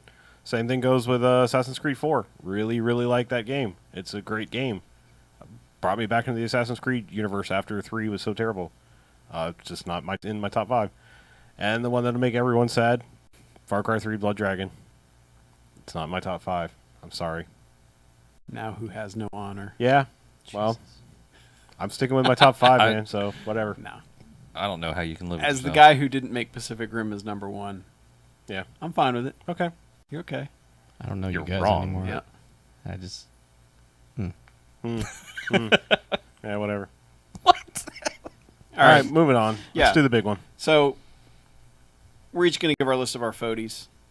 And then afterwards we'll all pick which one we think is our favorite out of all of them. Okay. But mine, I'm just going to go in alphabetical order for these. And the first one is Assassin's Creed 4, which, you know, we've talked enough about it, but it brought me back into the series after I flat out gave up on 3. And Revelations I was not particularly pleased with before that either. So after 2 games of kind of to get into one and be like, I want to play the hell out of this. Like, this is why I love these games. And then adding the pirate stuff, which I think, you know, is just a fantastic addition and is just as fun as all the other parts of the game. You know, it's great to have it me brought back to those that way. And to have it on next gen, because that ended up being the best game of the launch that I played.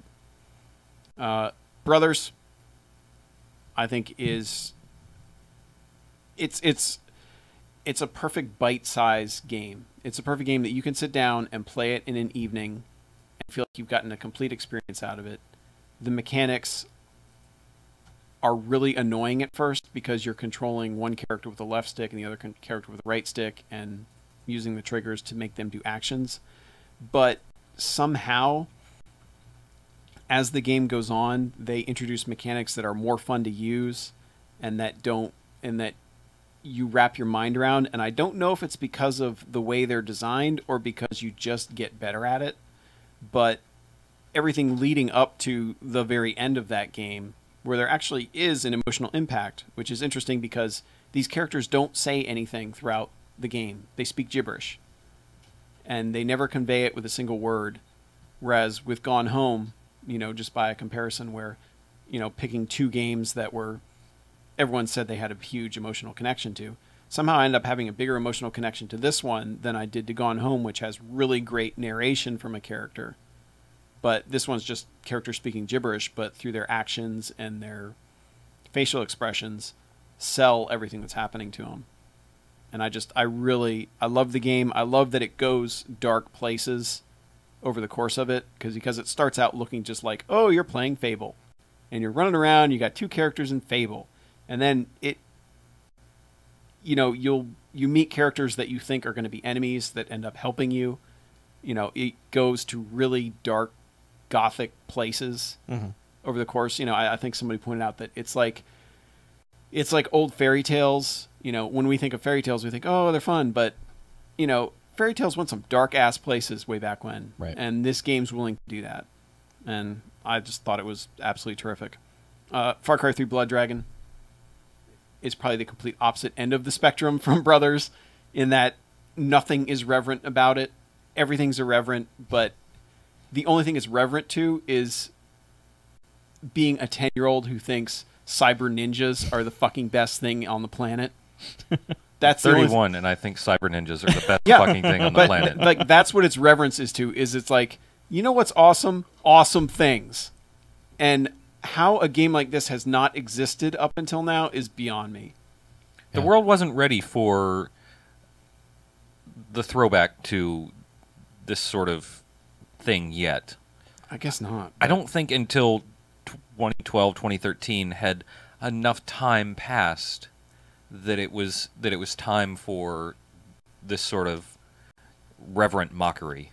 Yeah. Yeah, but that's the thing is, I don't. It's weird. I don't feel like it's ironic. I feel like it's genuinely reveling in all of this cool stuff. Mm-hmm. It's That's not. kind of- yeah. I don't feel like it's mocking it. That's what I kind of mean by Yeah. reverent mockery. Is it's like, yes, this was ridiculous, but we friggin' love it. Yeah. We love it wholeheartedly, so we're going to make fun of it in the most joyous way, in the most Yeah. loving way. Yeah. And just some of the crazy stuff they let you do by the end of that game is great. It's just great. It's great to have everything tacked on to the Far Cry 3 engine that doesn't look anything like Far Cry 3, No. you know. And I also love the fact that they were willing to let them do something with that engine. Like, hey, we spent all this time and money developing this. Can we do something crazy? Really fucking crazy? Yeah, Yeah, sure, go ahead. Well, I mean, Yeah, sell it for $20. Yeah, like you know? I'm amazed it exists. Just Like, amazed. did they finish Far Cry 3 early or so? I don't know. I don't know how they managed to make this game, but it was worth it. Whatever they did. Yeah. From basically a downloadable game to probably the biggest of AAA games this year, Last of Us, I think is a phenomenal game that has it's a studio knowing exactly what they want to do and how to execute it and how to accomplish it, because not only is it a absolutely gorgeous looking game, I love the systems that it uses. I think it plays really well. I think the way you earn your abilities in that game is a great, there's a great balance between being powerless and earning the power that you get in that game. And I think it treads that perfectly. I know a lot of people didn't like the gameplay, but I was only frustrated in a few points, but I pretty much loved playing that game as well as going through the story of it. And it had a fantastic story, it had a fantastic world, and it had fantastic characters in it. And it looked great, and it played great. You know, it's one of those where it's like, yeah, pretty much everything came together. And then it has a really, really ballsy ending for a AAA game where they're, kind of like I was saying, how internet reviews have made big budget games afraid to do stuff that's going to offend people. I like that they were willing to go with the ending that they go with in this game. And that's, pretty awesome. And lastly, Tomb Raider, which was a game I was kind of like, yeah, I guess I'll get that when it comes out. Like, my expectations diminished as it was getting closer to release, but I still got it anyway, and then ended up just loving every minute of that game. The cinematics were well done. Lara was a great character. Like, they made her not only fun to play, but believable as someone who's like, man, what the hell am I doing in this situation? Why am I doing these things? And, making that connection between the two that most games don't bother with. And it gets video gamey, but it's not a bad thing. Like, it gets video gamey in a good way, if that makes sense. By the end of it, the ending of that game is kind of goofy. Yeah. Yeah, like it's kind of like, yeah, in case you forgot, you're playing a video game here. Yeah. But I think that's still fun, and I really enjoyed my time in that game, and I enjoyed exploring that island. And I just, so much better than I was expecting that game to be. So, there you go, my top 5. So what wins? Last of Us. Okay. Yeah, easily. All right. Yeah, it's a fantastic game. It does everything right, in my opinion. And I know a lot of people won't agree with me as far as gameplay goes, but for me, it was terrific and satisfying in all the ways I wanted it to be satisfying. Okay. Yeah, so there you go. My 5, and I'll go in alphabetical order also. Beyond Two Souls, which I finished up. We talked about it. You played the other Ellen Page game. Yeah, Yeah, I team Ellen Page not. This is the one I picked. So I finished that up between the last time we talked about it and now, and I kind of stick by everything I was saying about it then, which is this is sort of like Heavy Rain, but they got it right. It's not as janky. It's very cinematic. There will be people who will argue not a game, but it speaks to me and what I'm looking for in video games now. I like the more interactive movie kind of experience with video games as opposed to just mechanical something is happening and you're getting points. It looks gorgeous. I think it's well acted. It's got Kadeem Hardison in it. And so, I mean, it's got a lot going for it. Does he rap? No, he's kind of pudgy. BioShock Infinite, for really all the reasons we've said, that was a game I got into late, like 6-8 months after the hype, like by the time the internet was telling me to hate it. And I was like, fuck you, internet, I like it. So, I mean, the music and You just lost 6,000 followers that day. probably. But that's the only game this year that I will say that I stopped multiple times to either look at the game or listen to the game, where I was just like, wow, that's some amazing art design of what they've done there. And then, like, what is this music I'm hearing? I have to go find it. And then just stand there and listen to it like, wow, they did that. That's pretty impressive. Yeah. And it plays like a video game. You get to, do stuff. And my wishes of annihilating everyone in that city pretty much happened because, man, I just wanted them all to fucking die. Yeah, they earn it. I don't think I've ever hated more citizens of a world more than I did in this game. But yeah, that was good fuel to get me through that game. Far Cry 3 Blood Dragon, all the reasons previously stated. Gone Home, which it got me to play a PC game. Start to finish. I couldn't tell you the last PC game I played start to finish, let alone for more than an hour or so. Yeah. I mean, I had no idea what to expect from that game. I knew that it was polarizing. I know that some people thought it was great and some people thought it wasn't a video game. That's all I knew, so I wasn't prepared for it. And then I thought I knew where it was going and then didn't.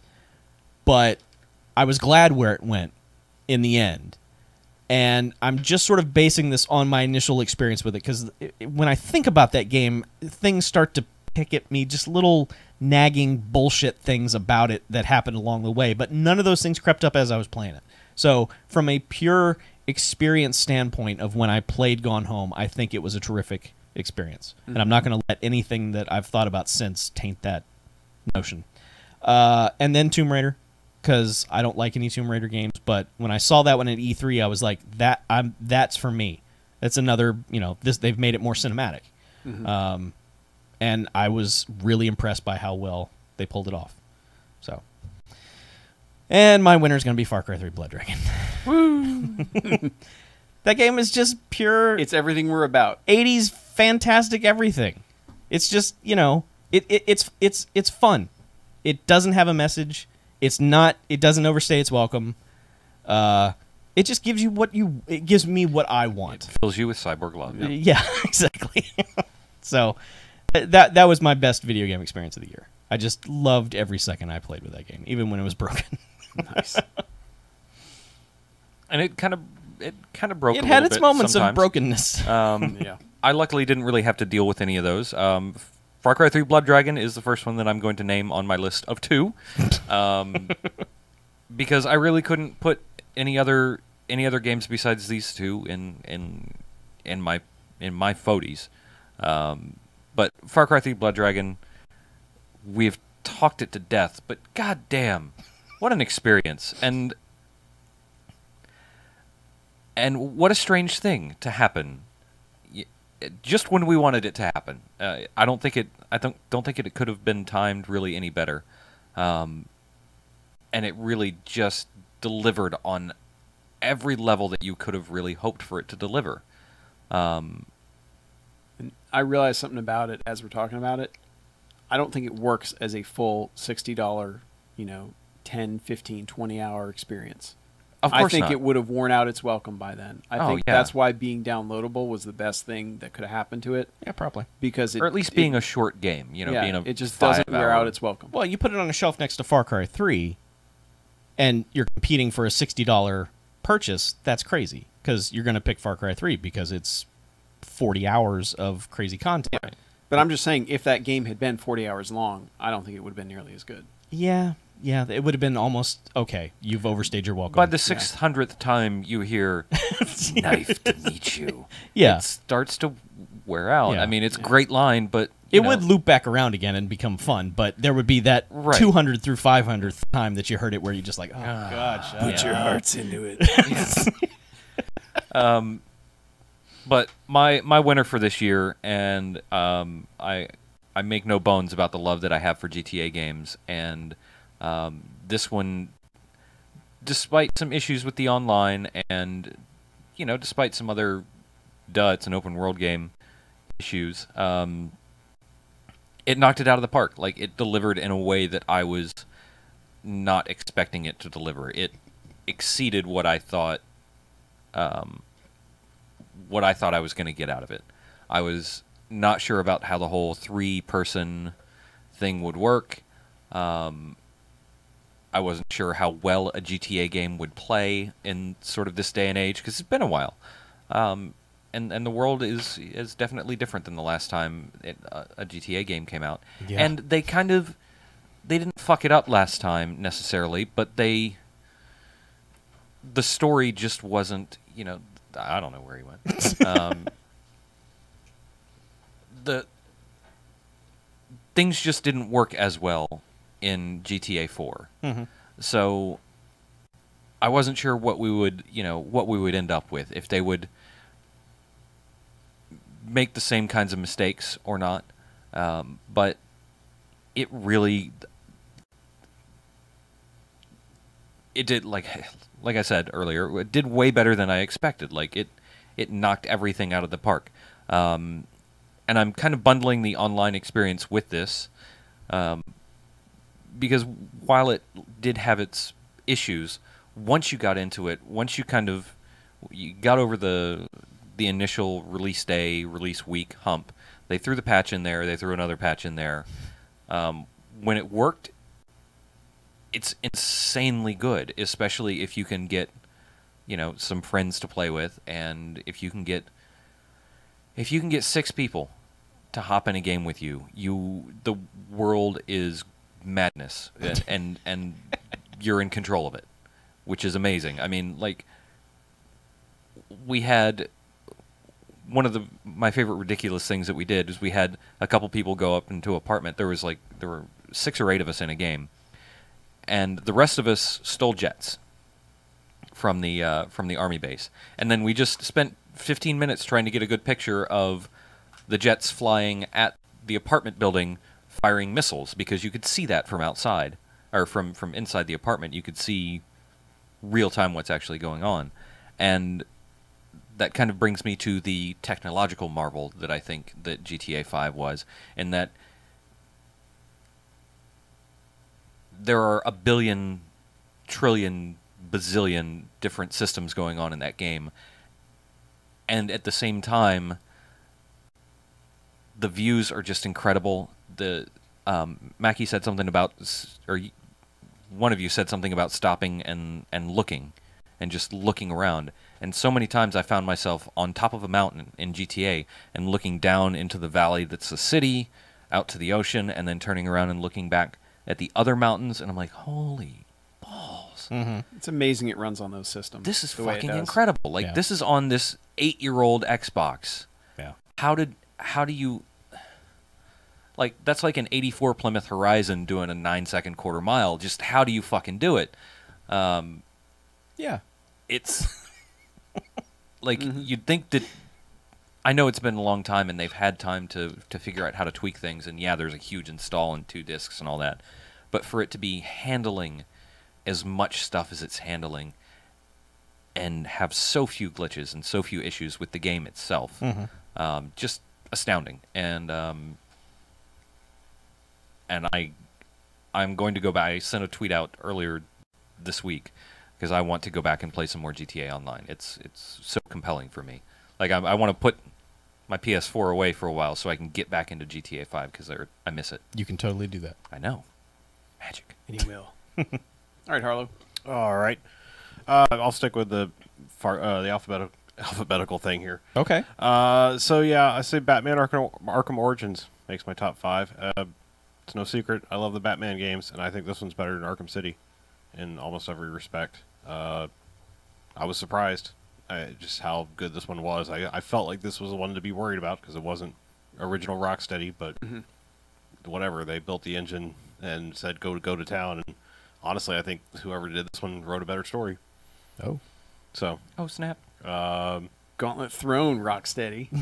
Well, I mean, who knows who wrote it? I mean, it could have been anybody. Yeah. Yeah. Rocksteady may just be only the coders. I don't know. But Bioshock Infinite, surprisingly, I did not care for Bioshock 2 at all. Infinite, I was in love with it, honestly, until the very end. I didn't dislike the end. It was like, whoa, just what?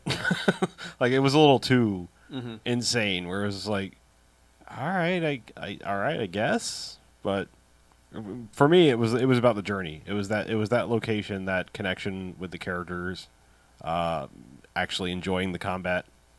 I know I must be one of the few, but I love the crap out of that combat, and was sad when it ended. Unlike some games where I was like, I was enjoying both parts equally, the combat and the interactions.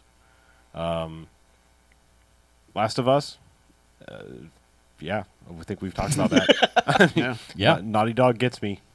I can't think of a better storytelling cinematic company than Naughty Dog. They get me. They know how to push my favorite of the year buttons and do it every time. Gone Home. It's game or not game. It doesn't matter. It hit an emotional connection for me. I graduated in 1995. That's my time. I was the age of those people at that time. This is a game that was meant for me and made for people that are my age, or made by people that were my age. And yeah, it got me. I think possibly playing Dear Esther might have prepared me for there's a video game aspect ahead of time. These are new things where it's kind of just an interactive exploration. I mean, honestly, Amnesia is a little bit like that. You don't really interact with the world of Amnesia. You're just walking around, picking up stuff, and keeping the lights on so you don't go crazy. It's a very similar atmosphere, but yeah, definitely up there. And yeah, it's not GTA 5, it's not Blood Dragon, but I got to put Saints Row 4 up there. I fully recognized its flaws, but that game is what I needed. The game played you like a fiddle. Everything you could. Yeah, I mean, everything that would appeal to you was. Yeah, open world, crazy humor, stupidness, superpowers. That's everything I ever could have possibly wanted in a game, and a dubstep gun. Fucking drop the mic, it's over. It's pretty good. So if I have to pick one, I got to go with Last of Us. Shouldn't be much of a shocker. They get me. That game is fantastic. Money hat. Huh? Money hat. Money hat? Yeah. They're always sending you that check. Bump up their whatever. I their mean, sales. Tell them to send me one. Shit. Honestly, it's neck and neck for me. I had emotional moments in my top 3 games out of there. I mean, Gone Home, Bioshock Infinite, and Last of Us all had some serious emotional moments. Last of Us just had more. I mean, Last of Us did that J.J. Abrams Star Trek thing of, holy shit, I can't believe in the first 10 minutes of this game how much you just roped me in. I cannot believe it did the up thing. I was like, fuck me. I was like, I'm done. I'm 10 minutes in, I'm done. Like, I got to stop. And then the end of that game happened, and I thought I had a choice, and you don't. just so you know. No, because they're willing to make a statement with that game. They're willing to. Yeah, and that's the thing. Is like we've played enough Mass Effect stuff that you feel like you have a choice in games. Sometimes they're like, no, fuck you. It's our narrative. Do what we say. And that's, I don't know. I respect that in a way. So yeah, and it becomes a bigger commentary on video games and how we play them, and what kind of person are you for doing the things that you're doing in a game. Yeah. So I don't know. That It's Yeah, That's a there's so much more going on with that game than just playing it. You know. Yeah, I mean, I still thought the gameplay was fantastic, though. I don't understand what people had a problem with. I mean, conserving ammo, watching your ammo, and even surviving after you've run out of ammo in that game is just so good. Yeah. And that's the kind of thing I would normally hate. I mean, you take me back to Splinter Cell, and I'm like, no, this is a fucking special ops field guy. Why doesn't he have bullets? Why can't he take bullets from the multitude of people he just killed? But it makes sense in this game. It's like, this is crazy apocalyptic zombie shit. There's not going to be a lot of bullets around. Coral. Yeah. No coral. ammunition, coral. Yeah. But, yeah. So, that's my pick. Last of Us. So I guess that wins. Sweet. Coincidentally, Yeah. I'm the Last of Us. We don't have a. No, I know. We never declare a winner. Oh, unanimous. We stopped doing that. I know. I'm just saying. We I think play we- so many different games. I think we could come to a consensus, though. What, that Far Cry 3 Blood Dragon is really, really good? Yeah. I mean, took us by surprise, knocked our socks off, was excellent to ourselves and And each other. Yeah. Well, I mean, Yeah, all of that. honestly, in any of these, you're gonna. Chances are you're gonna enjoy playing any of them. You know. That's why they're our favorites. But there's nothing. I mean, there's nothing on anyone's list that any of the rest of us were like, "Fuck that game! You guys are fucking dumb." I mean, all of them. they're all quality. Sure, but I mean, I left Saints Row 4 off my list simply because the 360 version was so goddamn borked in term. And I know you spent time with it on the PC, which has got to be a lot better. I wouldn't say a lot, but it is better. Yeah. So I mean, Saints Row 3 was my game of the year that year, and this year I didn't even mention it. Had some issues, but it's still a lot of fun. So, Yeah. I don't know. I think next year will be interesting because it's going to be pretty much all next gen stuff. no, it's gonna be all these games up-resed I hope on the not. new systems. Hell yes. I hope not. We'll replay this episode next year. There you go. Can we clean up the audio? Sure. Yeah, but I definitely predict next year. It'll be in 4K. I The audio will I be in predict 4K next year, Harlow and I, almost everything's going to be Steam games for us. We have enough of them. Yeah. It's going to be like, what version did you get? Oh, we got the one on Steam. Yeah. As long as they keep this cross-platform bullshit of like it's not on the next gen, it's on 360, PS3. Mm-hmm. That won't last fine. long, I don't think. No. I I think Stick of Truth is the last big one, if that ever even comes out. it's not gonna. A, it's not gonna come out. B, they have to. I know they already did sell systems, but they've sold systems. Now they got to start selling some fucking games so they can really make their money back. That would be nice. Well, You know, I told Chuck, because they sold both of these. Someone at a needs to loss. go up I to told Canada Chuck and kick that- Ubisoft in the ass. why is that? We'll just get their damn games out. Oh, yeah. Watch Dogs is that killed the launch lineup. Really, losing that game. I do. Well, that was the one. That was the big one. That was like this is the big game that is only next gen. Yeah. Yeah. I mean, I think there was going to be a shitty There was 360 version. Yeah, it was going to be. But on it was everything. like- but that it was was like designed up and then ported exactly. down instead of the other way.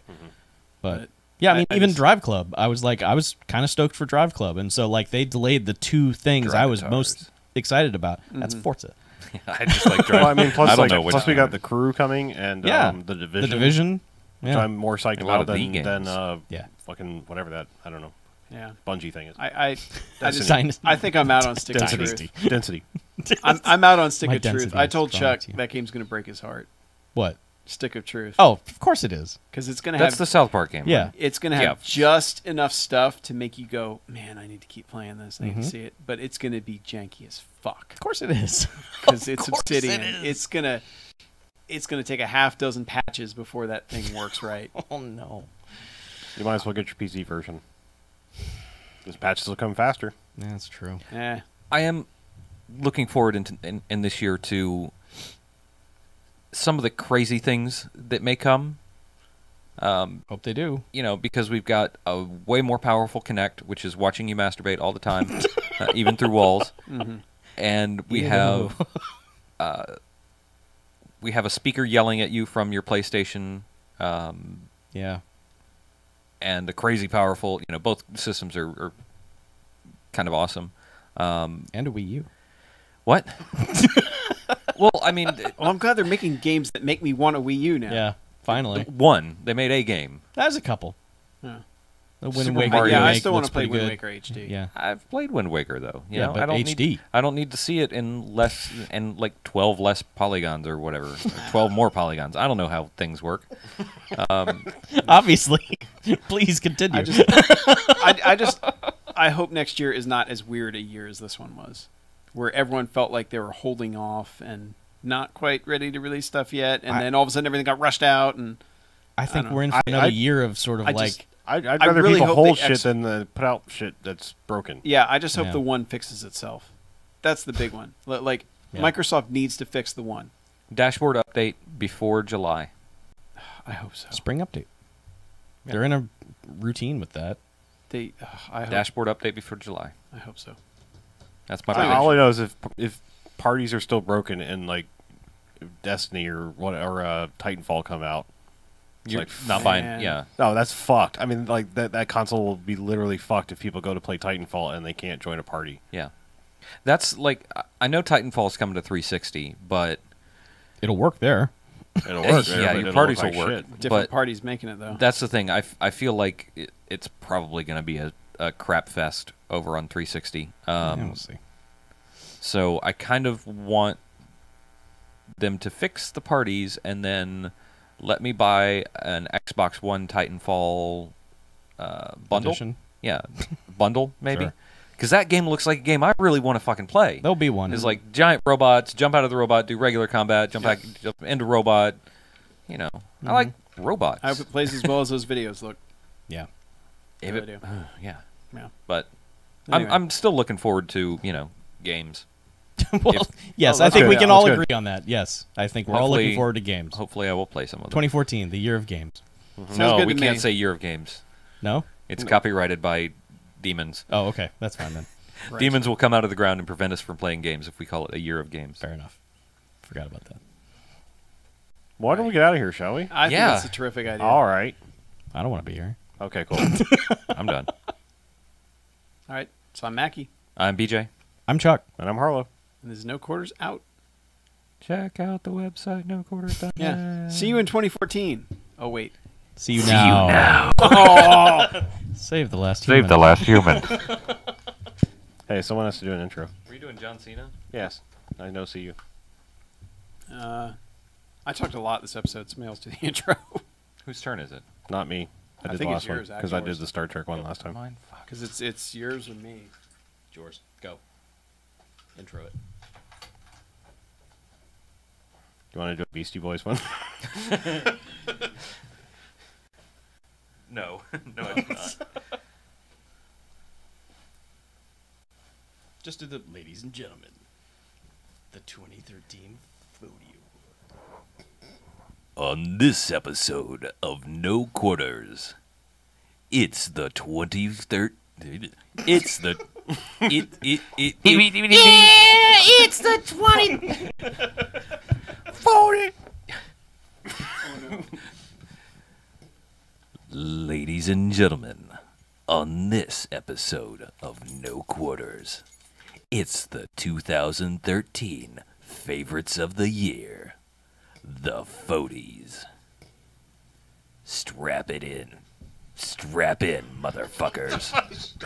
Strap it in! Strap it in! Strap it in. Hi, Captain! Strap it in! We're going down! Alright, I've been doing live stream because it should have ended Oh, yeah. Oh a yeah. long time ago. Thanks for tuning in to the Broken live stream. Nobody was watching anyway. Winter Storm 2014 Broken. When there was only one live stream, that's when we were, Yeah, we were that's when we were carrying casting. you.